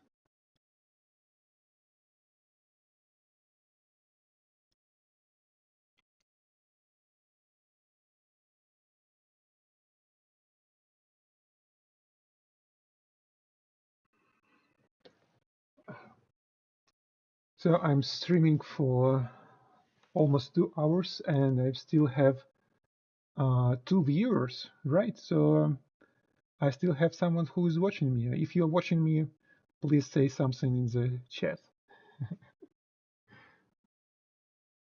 If you're really strong, if you're with me.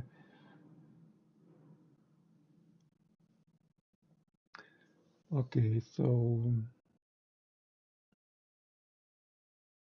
do the same thing.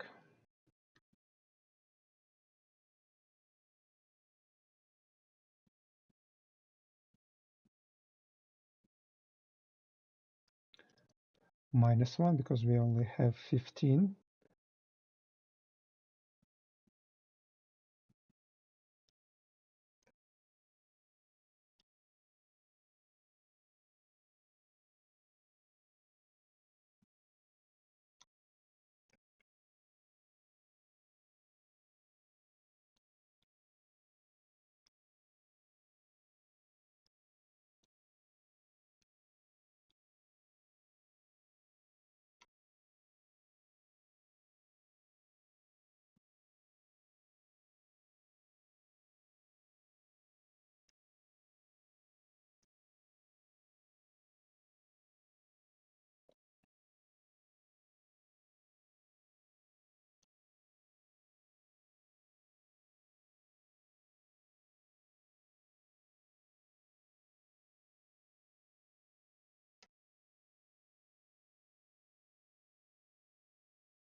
I want to change the pressed state a little. Actually, to edit, actually.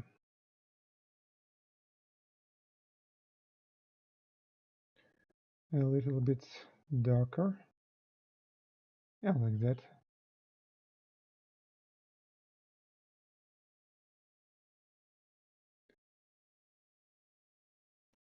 Piece pressed.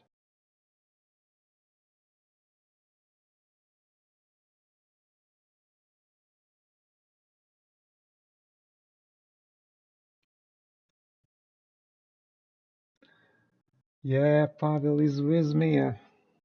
Dobre, dobre.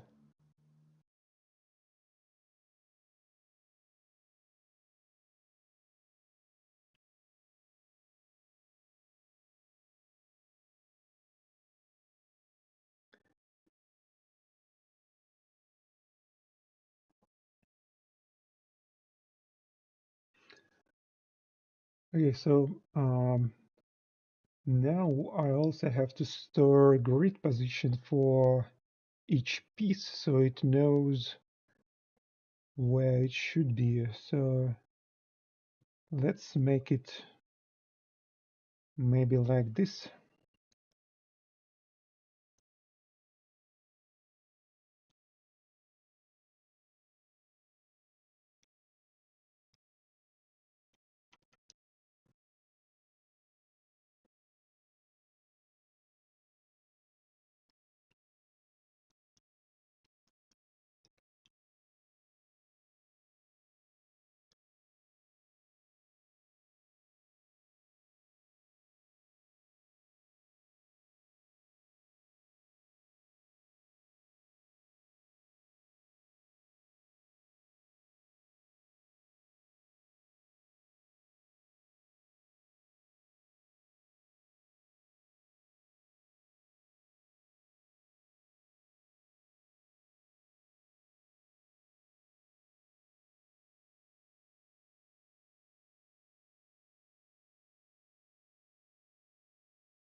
Now I need to convert I into X and Y. So that would be I modulo grid size width and I divided by grid size height. I have to check that.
A little bit smaller than placeholders.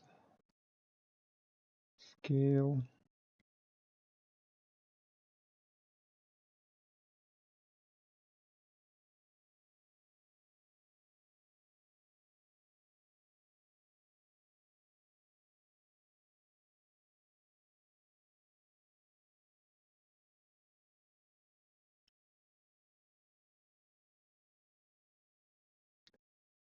And position it.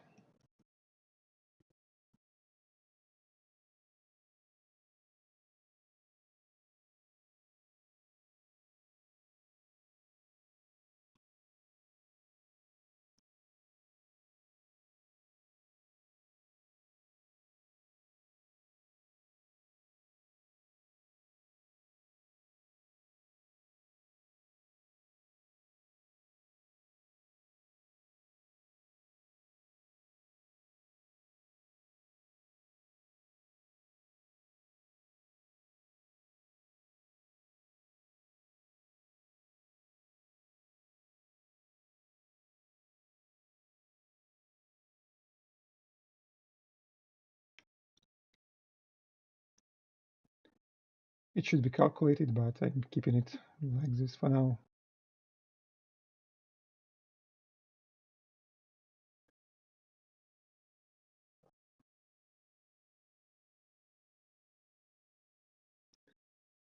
Mm-hmm.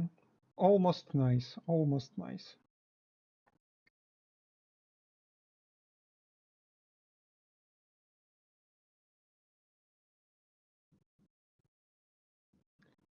So what did I forget?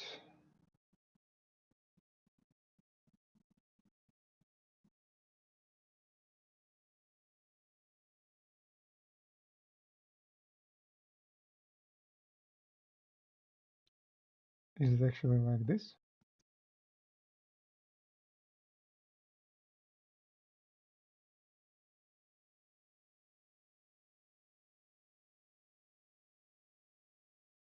Nope.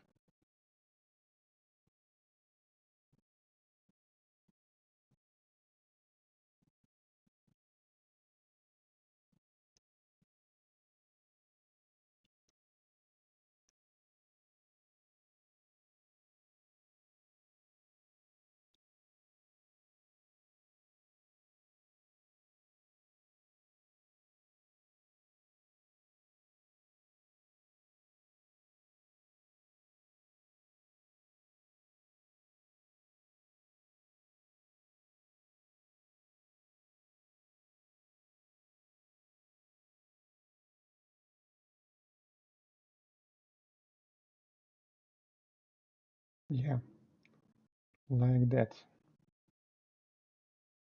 Now to put some numbers on them.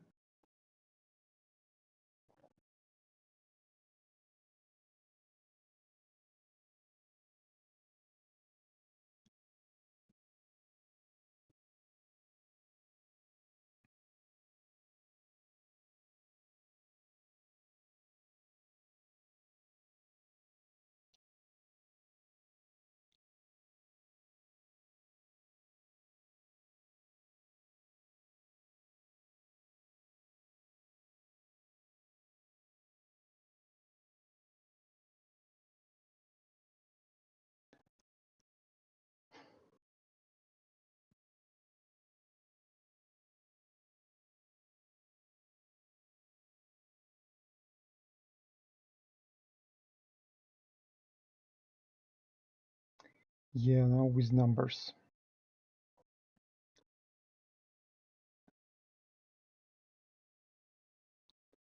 Now we need to detect an event of sliding with the mouse, of dragging with the mouse.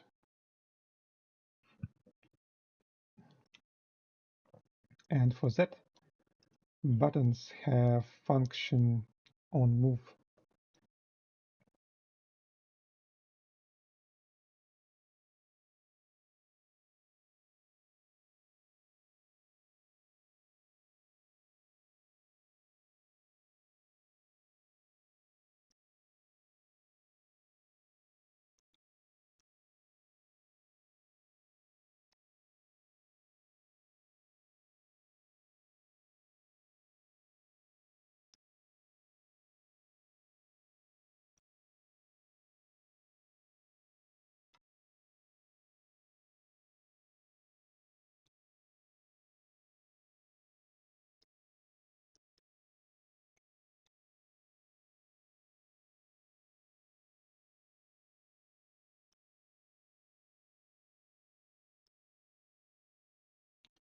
Should be like that, I think.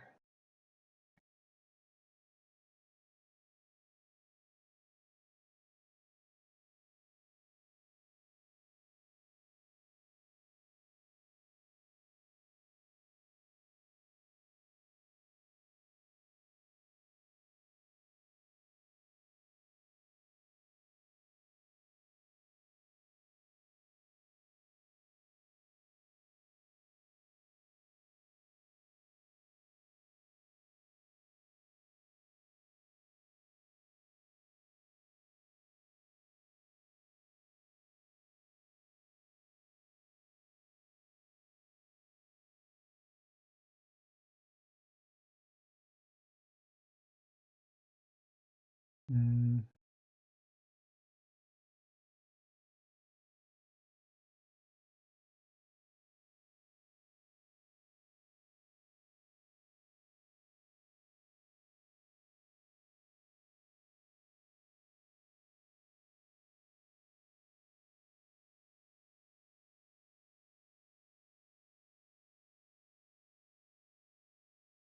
Actually, let's make it like another way so we can capture this, right?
Should be working. So I'm adding the move callback for the function.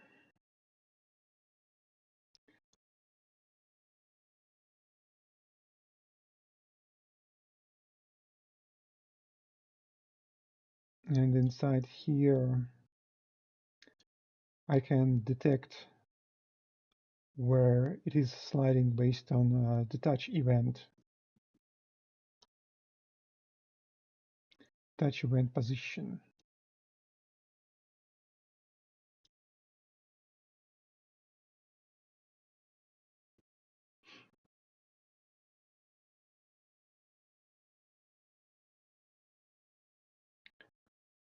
We also need to define the onPress function to remember the initial touch position.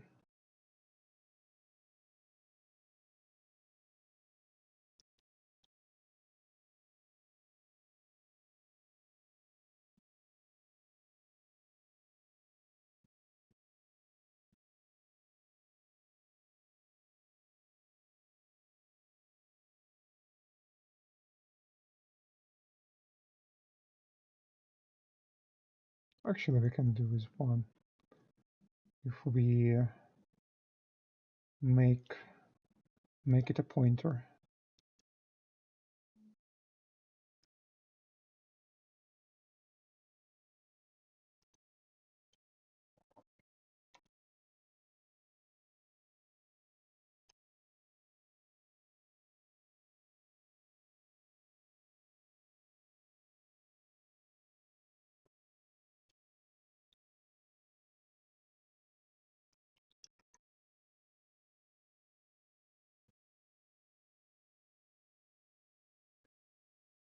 Then in here we can define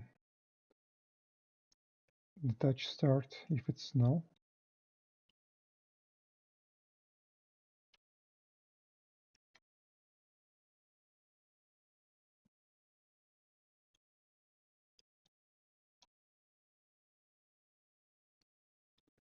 And do nothing.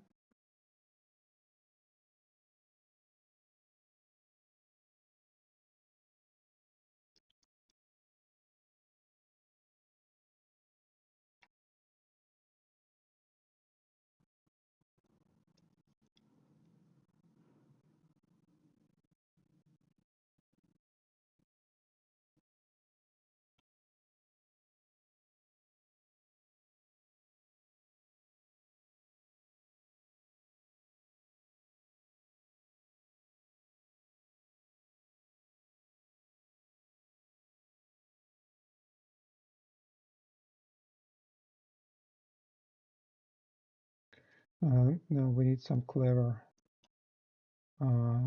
mathematics.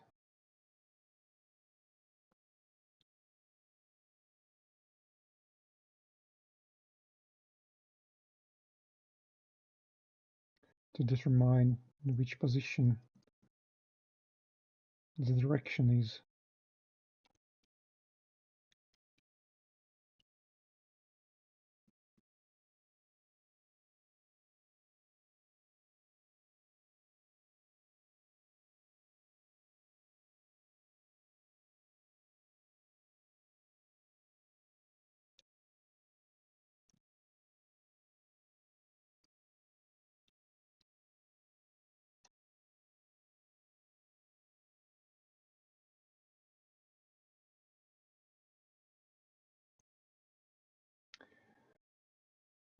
Okay.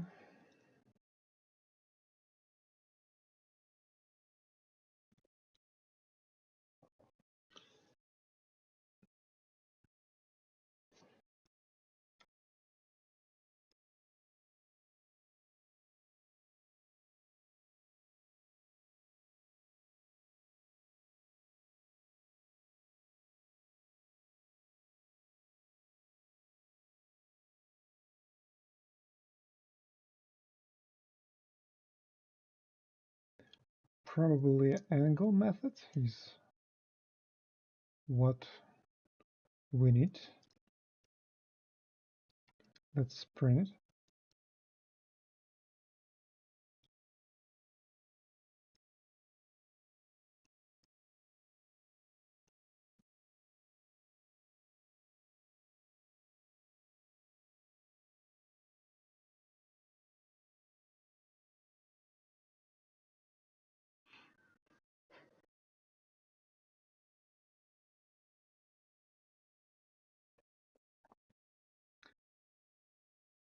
So to the right is 0.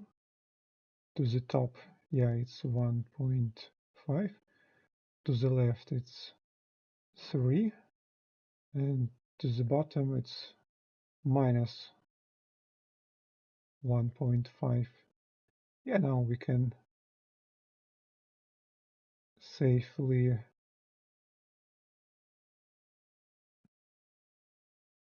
calculate the direction based on the angle by dividing it by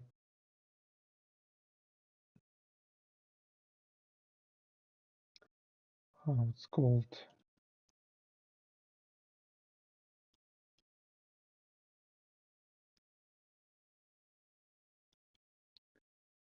mass pi, right? 3.4.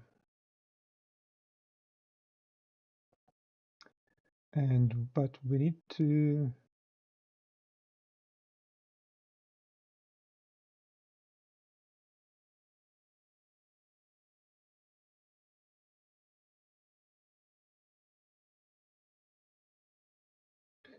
round it up.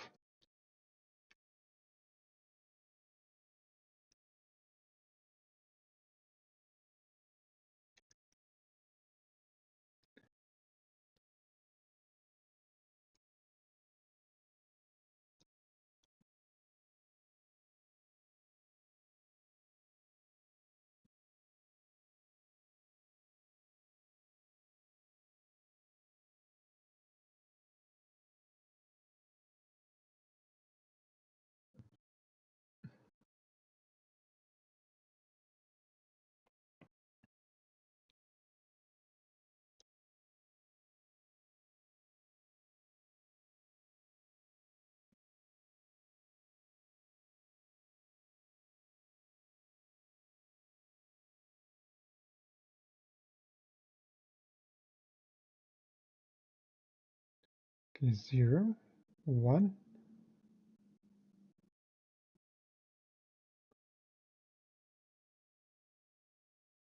No, it doesn't work. Oh yeah, because we are, yeah, I have to divide by pi, by quarter pi, of course.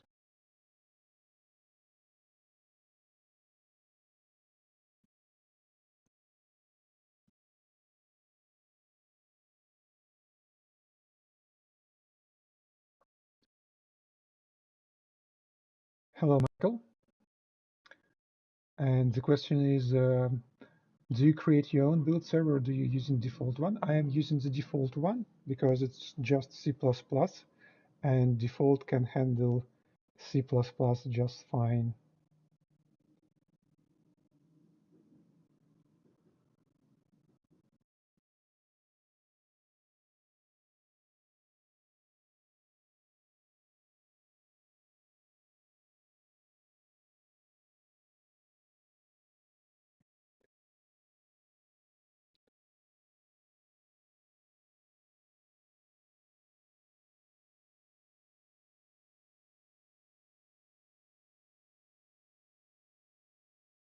Another error, it should have been half pi, not quarter pi, of course. Of course, half pi. And another thing we can do is to check for the length of the direction. So it would not um,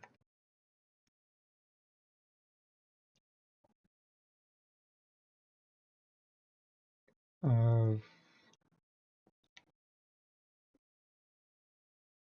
it would not react on small changes, on small movements on the mouse.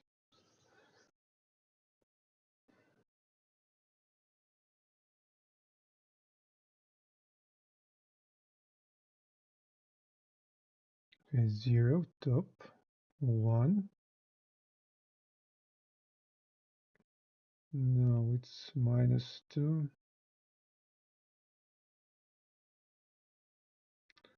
-1, 1, 0, -2, and 2 and -1.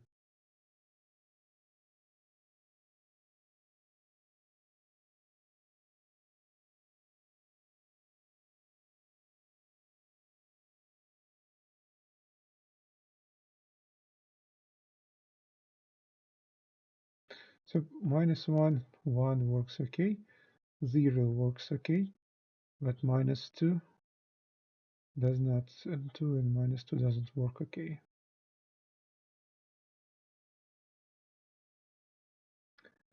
To fix that,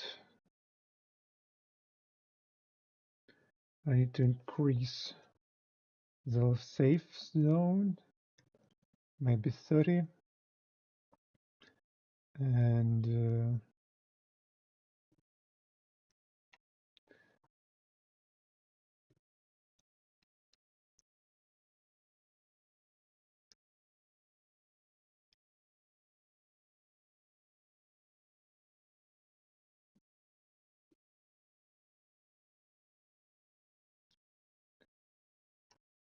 do it like that.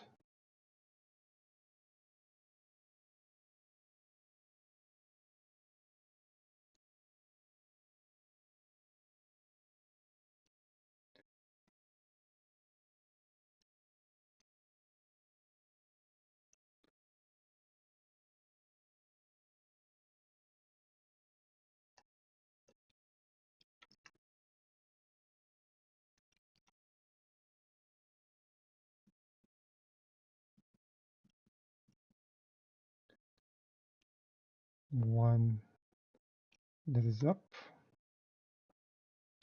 -1 that is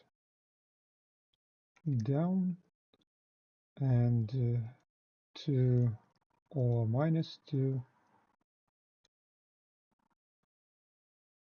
that's left. Let's check that.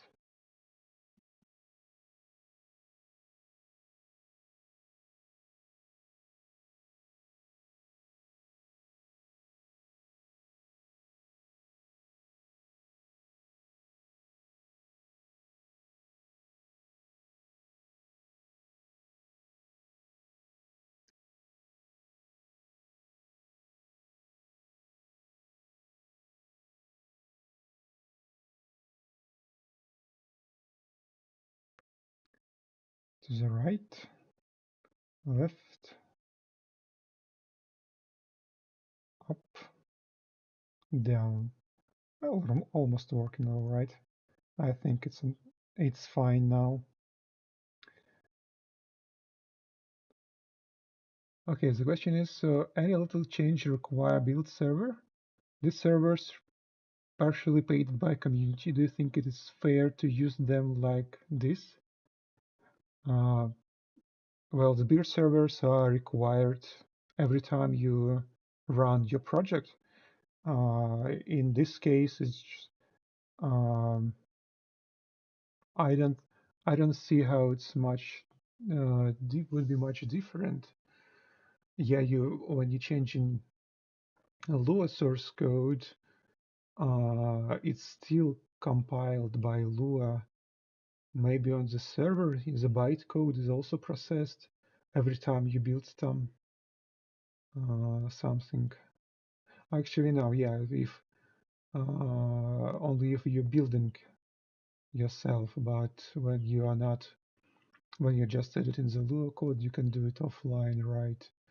And yeah, when every change requires small compilation, but if compilations are cached, all the translations unit in C++, only translations units that have been modified uh, get to be recompiled. So I think the actual build times would not be that important. Yeah, I don't think it makes too big impact on the server, and I'm not sure how they're priced, the build servers, but I'm sure that it's not a um, big load on the server for sure. So yeah, but anyway, if when you get to the project that is really large and really requires long time for compilation and to communicate with the server, you would want a local build server anyway. So yeah, I think when the project is small, it doesn't really matter on the build times on the build server. But when you get to the project when it can have an impact on the public server, you would want your own server, your own build server anyway. So yeah, something like that. Does that answer your question?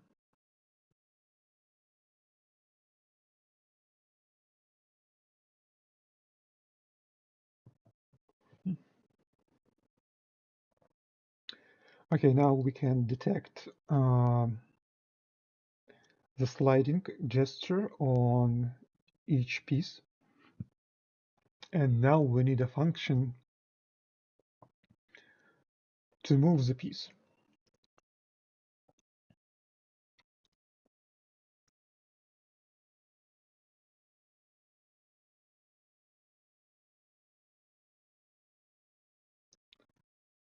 That's going to be our piece that we're going to move.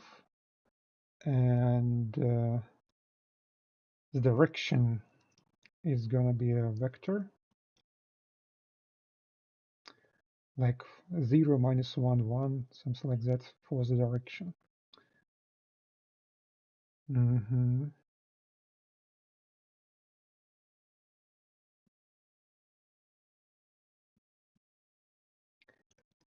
Move piece.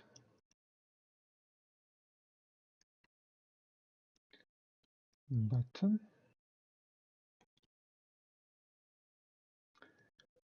To the right, that is 1, 0.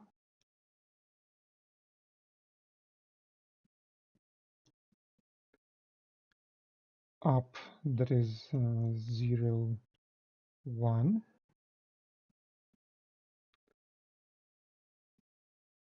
Down, that is 0, -1. And to the left, that's -1, 0 in the grid coordinates.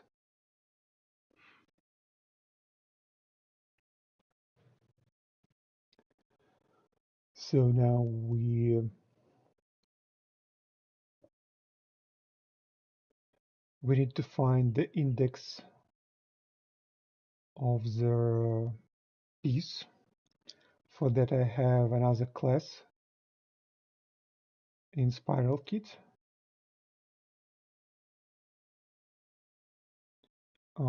with helper function to search for elements in the array.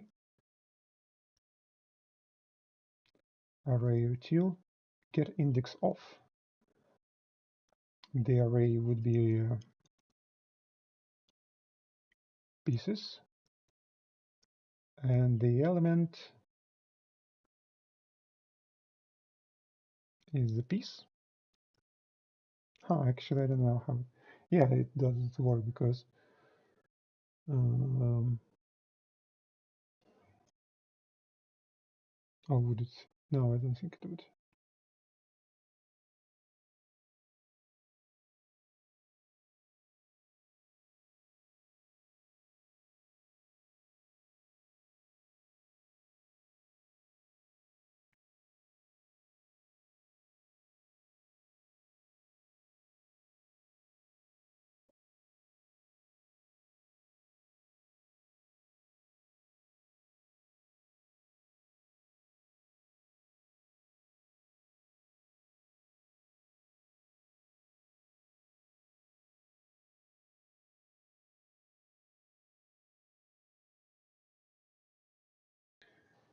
Yeah, I don't think it's too big load on the build servers. And yeah, we have to check what was the actual payment model for the servers. Is it per time, or is it a fixed amount of processing power per month? But in any case, if yeah, like I said, if the project is too big for the build server, you can install your own build server, and it wouldn't matter much. Yeah, it wouldn't matter. You will be able to build offline on your computer without the community servers. So it's totally up to the developer which to use, community servers or the local build server.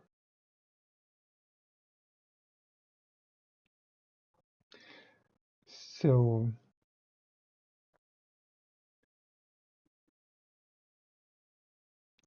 how do I find the index? Maybe like that.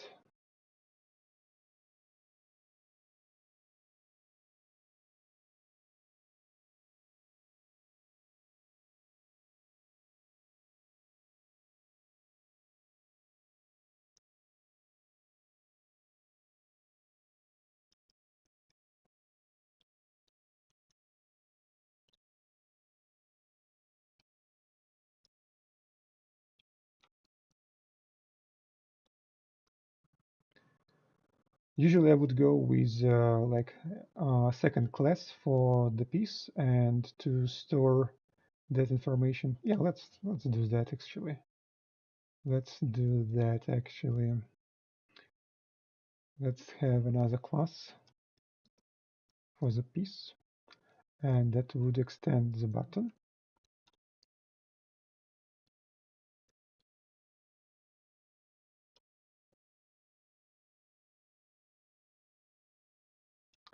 So, and for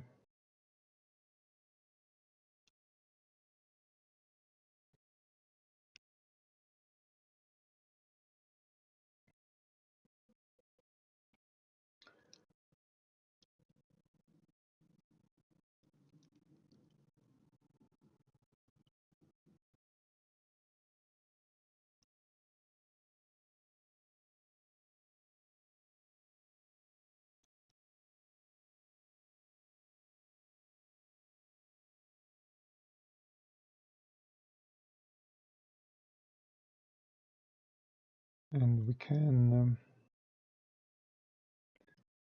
initialize the button in the constructor over here. like that.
And probably the grid position as well in the class.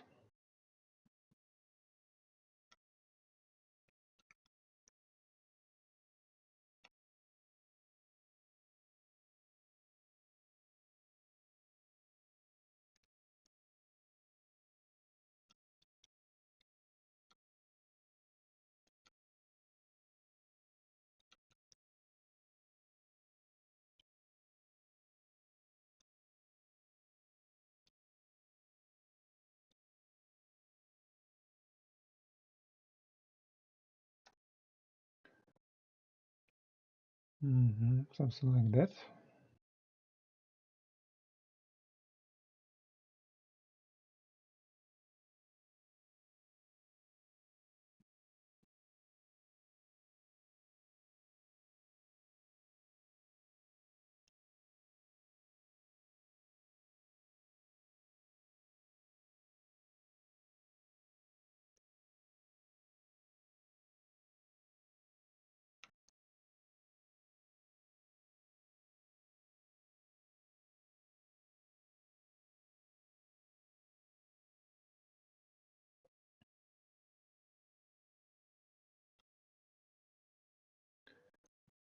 So now here we can actually cast it to piece.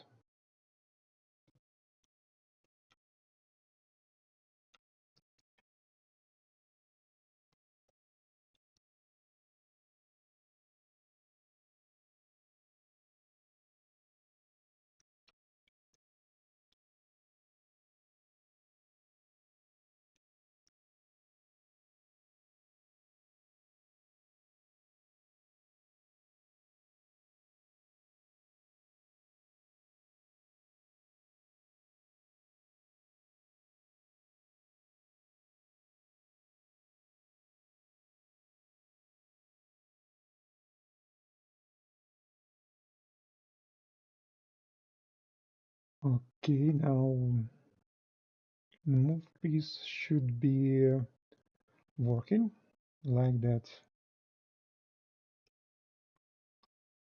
Piece grid position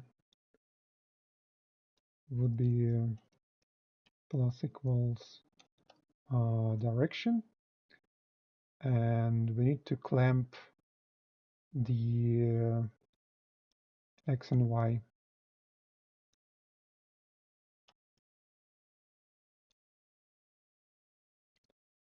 I don't remember if there's a clamp function. No, not.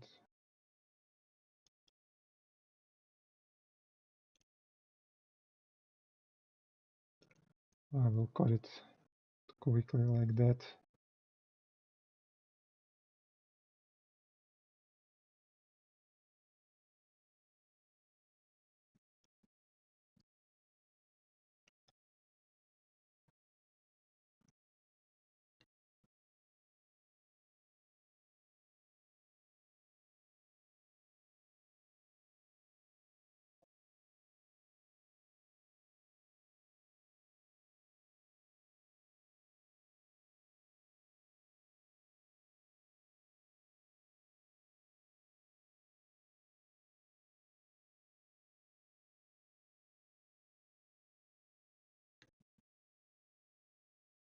so that we don't go outside the grid area with our pieces.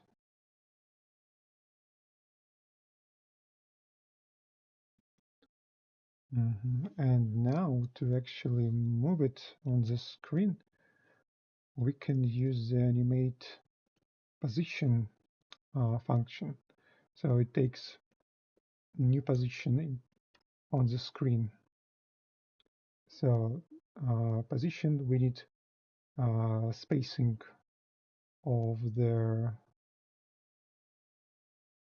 pieces.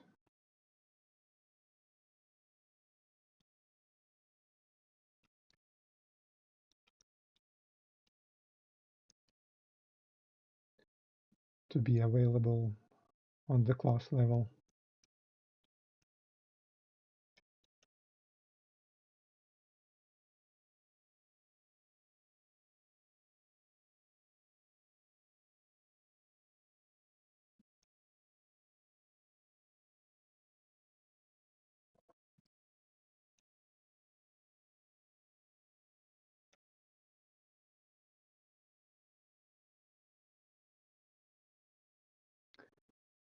And let's see if it works.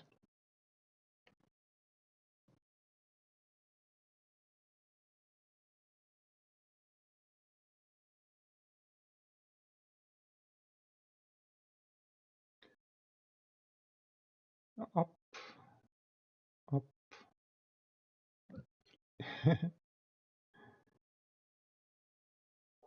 No, it does not work okay, but who cares, right? It's it's fine. It's fine, right, guys?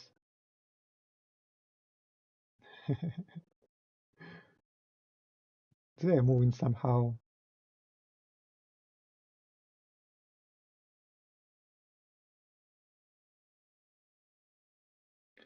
So what goes wrong?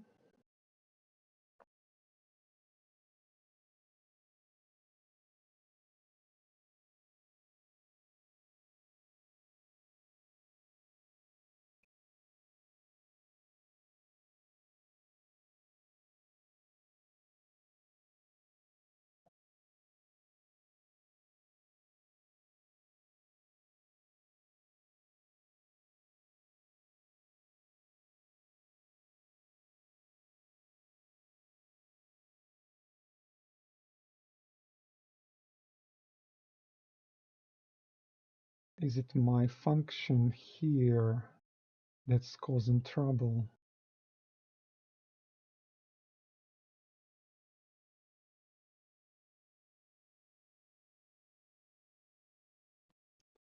Maybe I should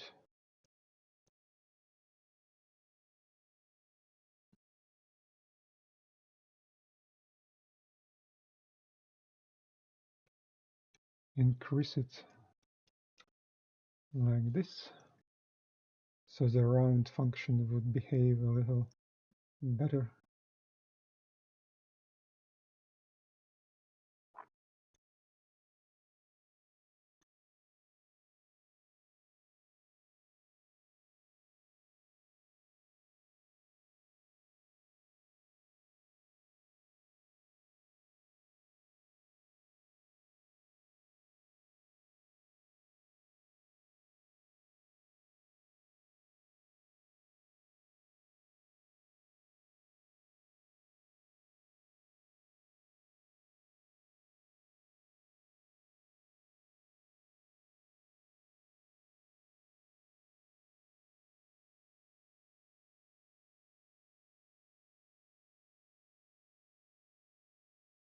I think this somehow doesn't work properly.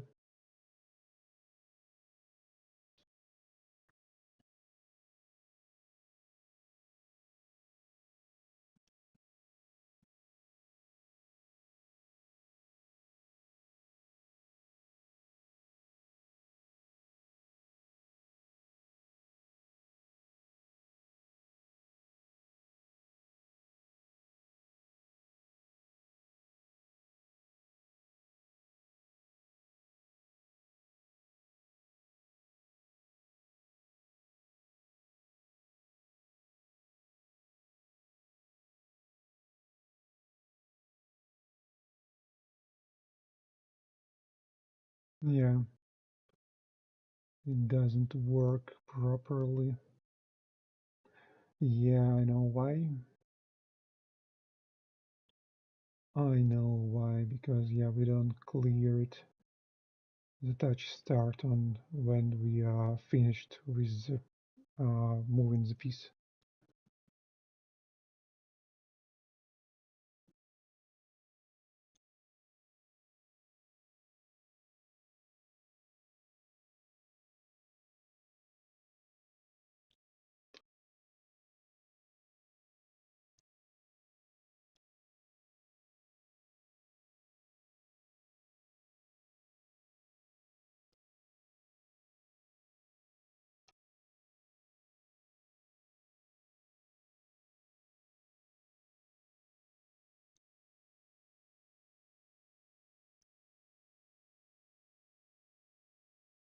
Mm-hmm.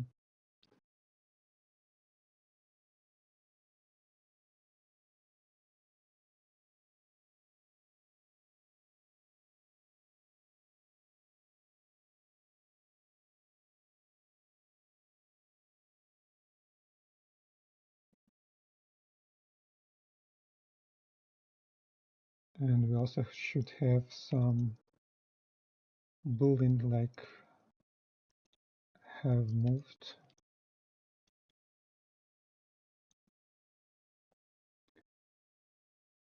somewhere over here. Have moved true. Have moved false.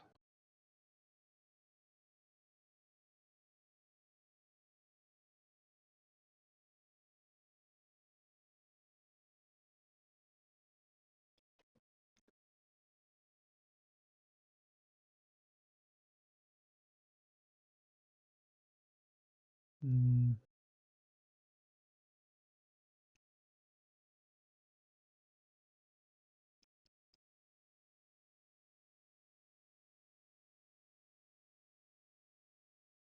yeah, I think we need to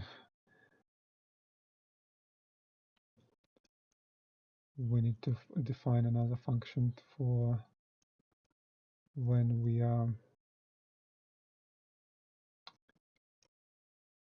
releasing. Oh no, not releasing. When we are pressing.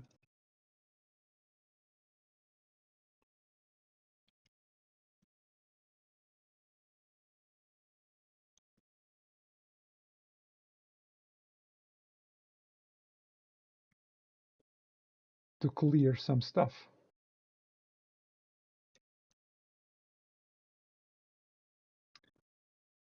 So that would be have moved equals false here.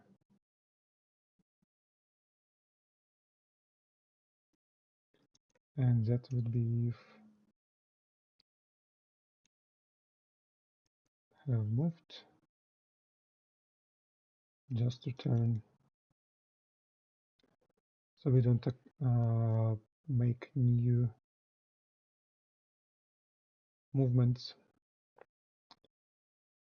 And we can animate it a little faster.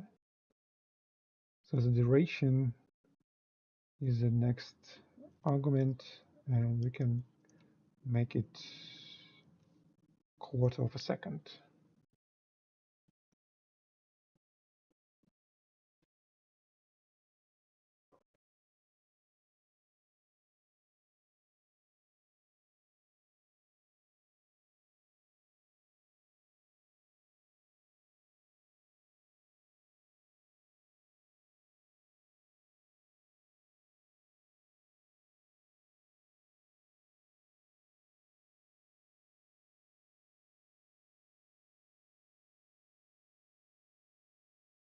Yeah, now it's working better, but on their own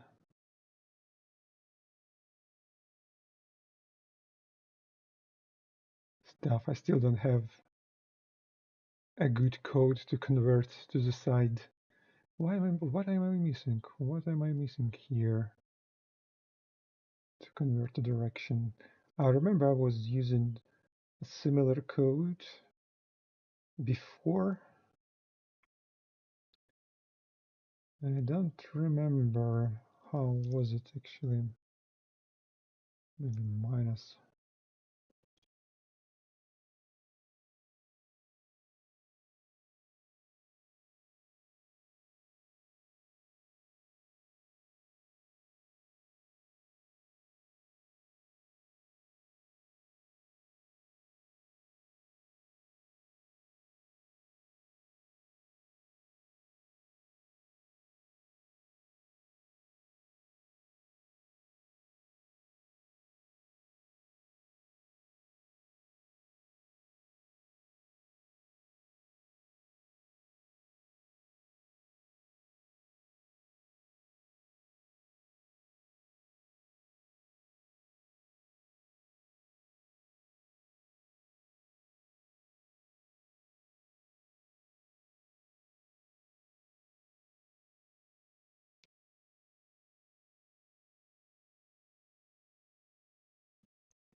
So I'm debugging on the stream.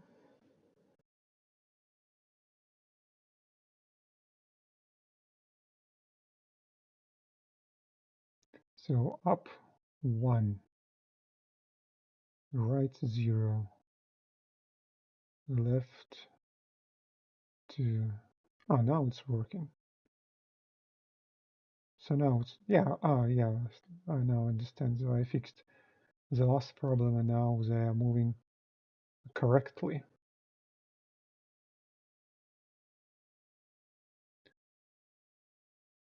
Now all what's left is to disallow movements to already occupied positions and to randomly rearrange the elements.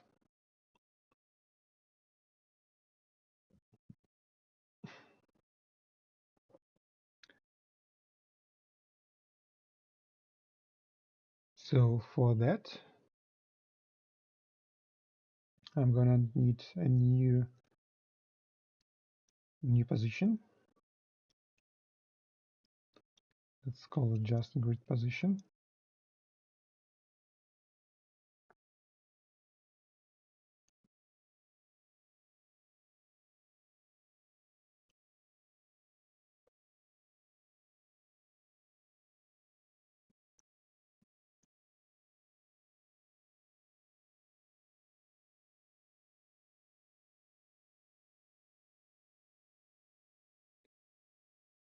And replace all that stuff.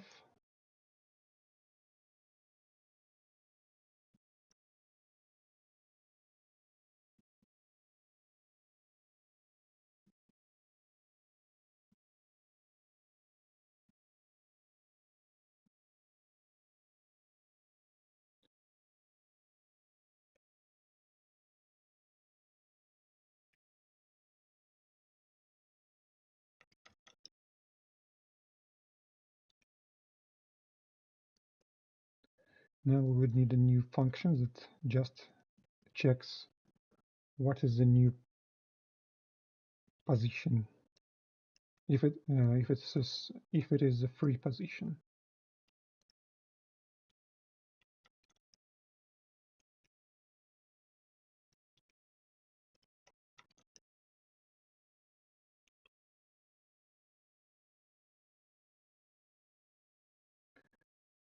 For that, we just need to iterate through all pieces, and if piece grid position equals to the position we are checking, we return false, it is occupied, and if not, we return true, that it's free. Let's check that out.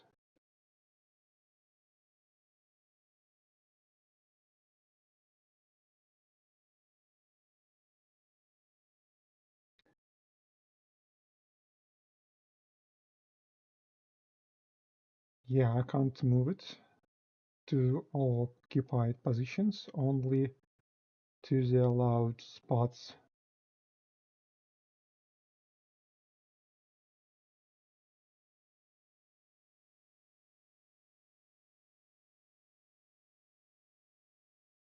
Nice, it's working.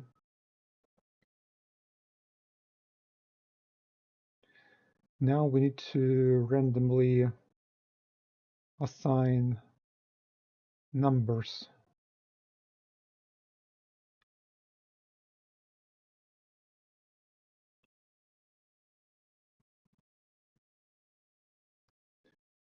We don't need that anymore. And we don't need that anymore.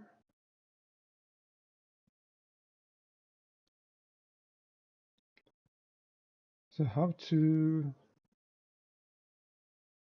assign randomly? So there's a random generator, again from Godot.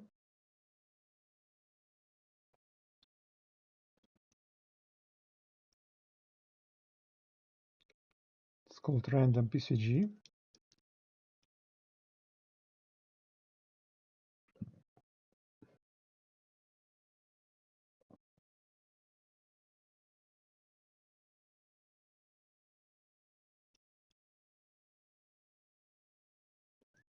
We can call randomize for it to have unique values each time. So now we need to shuffle them.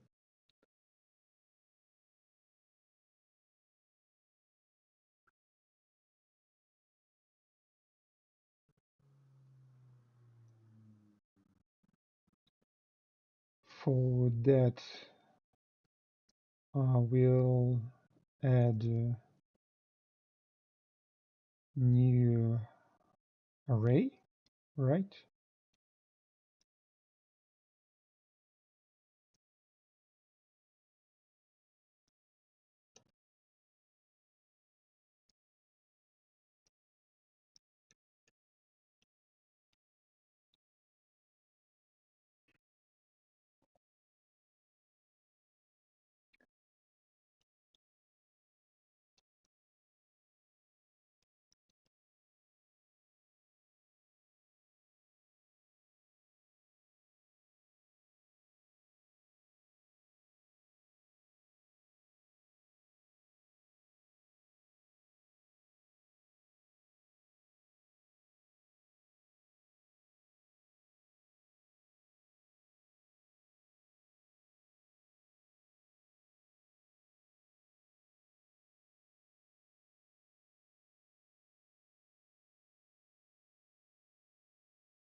I would add 15 numbers to it.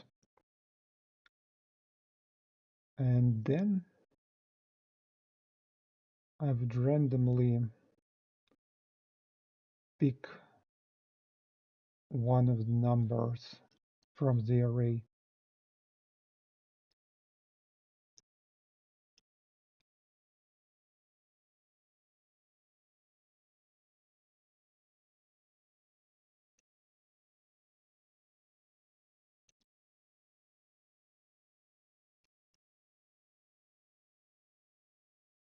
Here's a random number from to 2. So random number from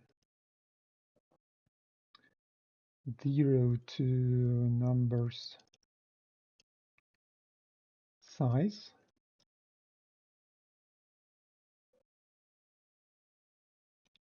-1, that's the index of the number.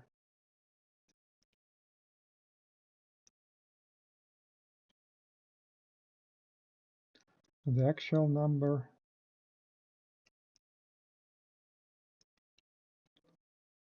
would be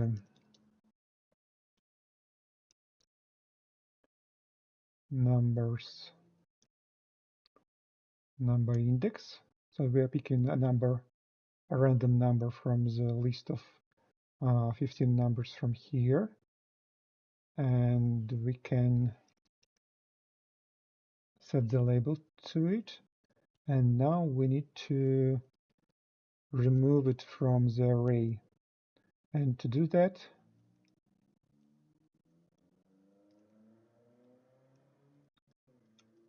I have a function remove, which takes the array and the index.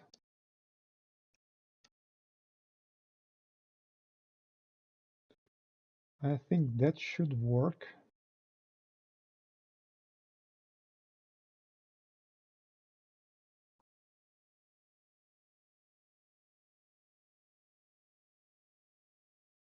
No, crashed. I less than the size.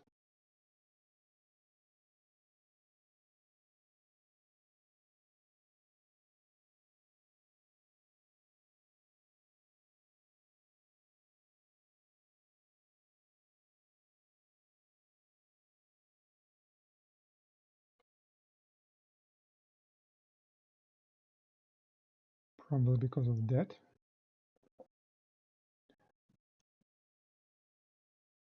Actually, we can say capacity here.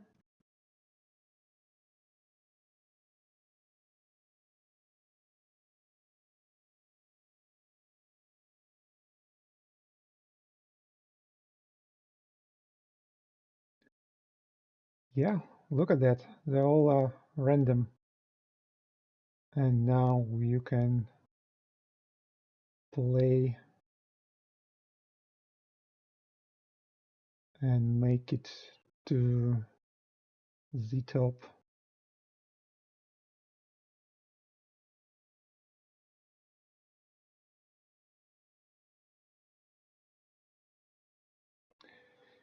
Yeah, nice, nice.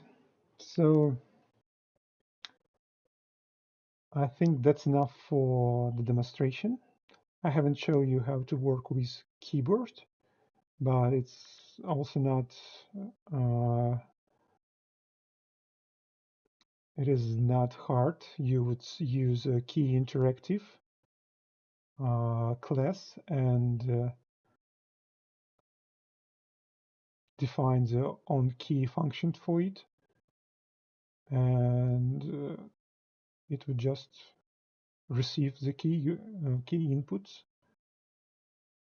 What else? So, and let's see if the position works on resize.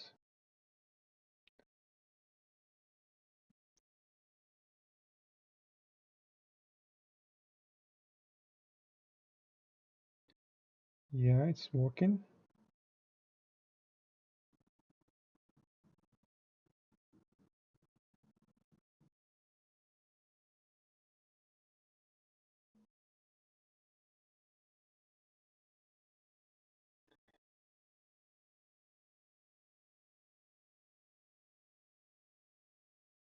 Okay, if anyone is alive on the stream, you can have any other questions, or maybe you want something else for me to show you how to work with my extension.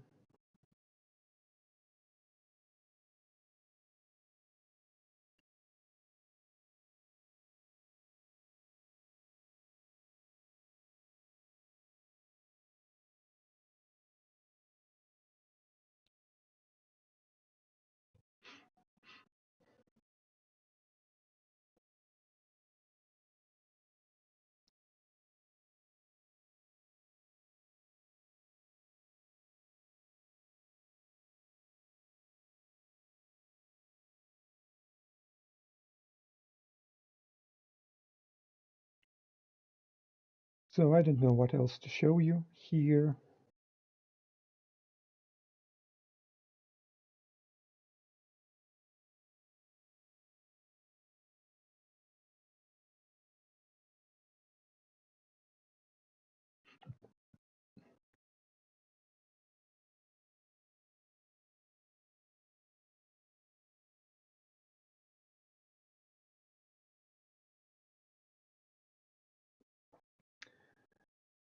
maybe to fix that, it should be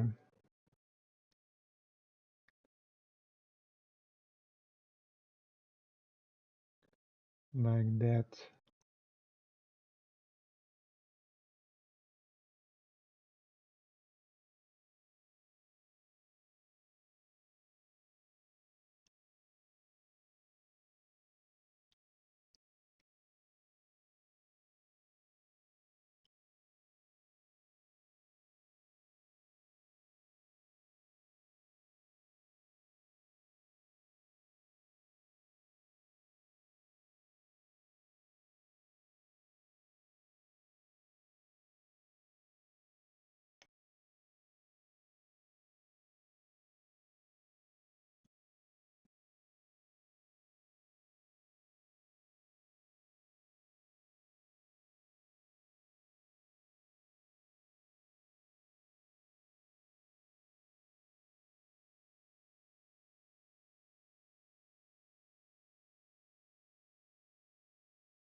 Why it doesn't work?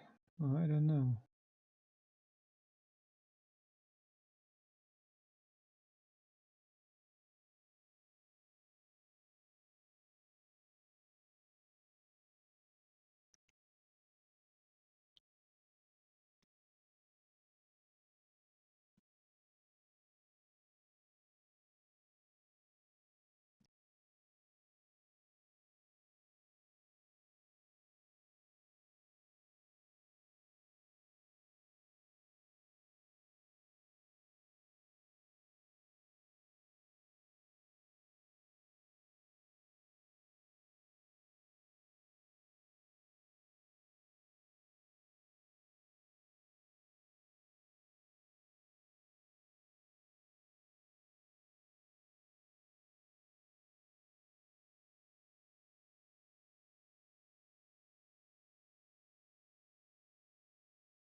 Almost there. Yeah, I have to convert from integer vector to float vector for it to work.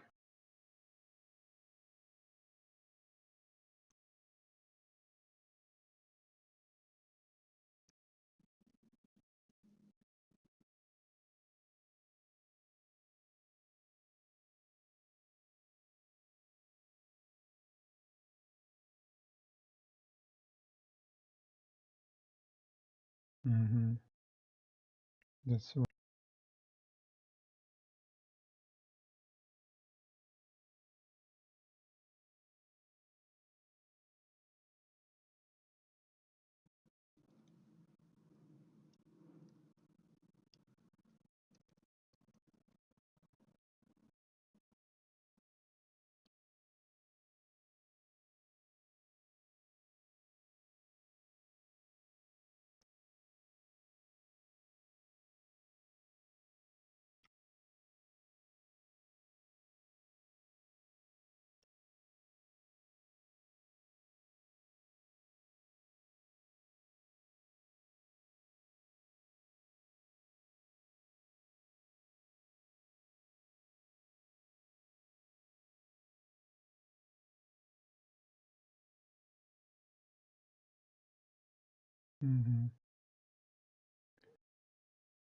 Let's see 6 by 6 if we fixed that.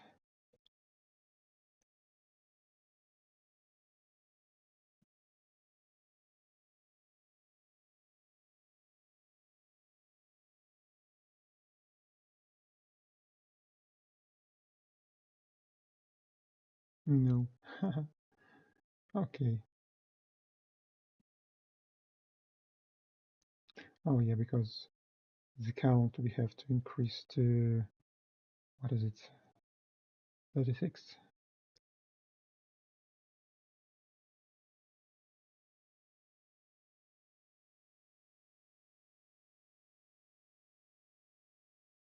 Yeah, it works.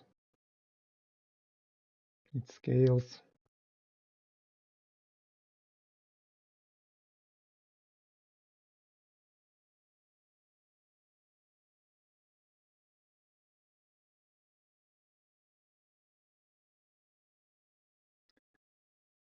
Nice. Okay. Okay, guys, thank you all for watching. And I hope this can be useful for you. And you can build your games in default in C++ if you want. And leave comments below. Remember, you can get it on my GitHub. It's extension SpiralKit for it. And as it was pointed out in the chat, you might want to install a local build server for that. Even though build times are quite fast, still, it's nice to be building on your own machine without using the build servers. Okay, thank you very much. Goodbye.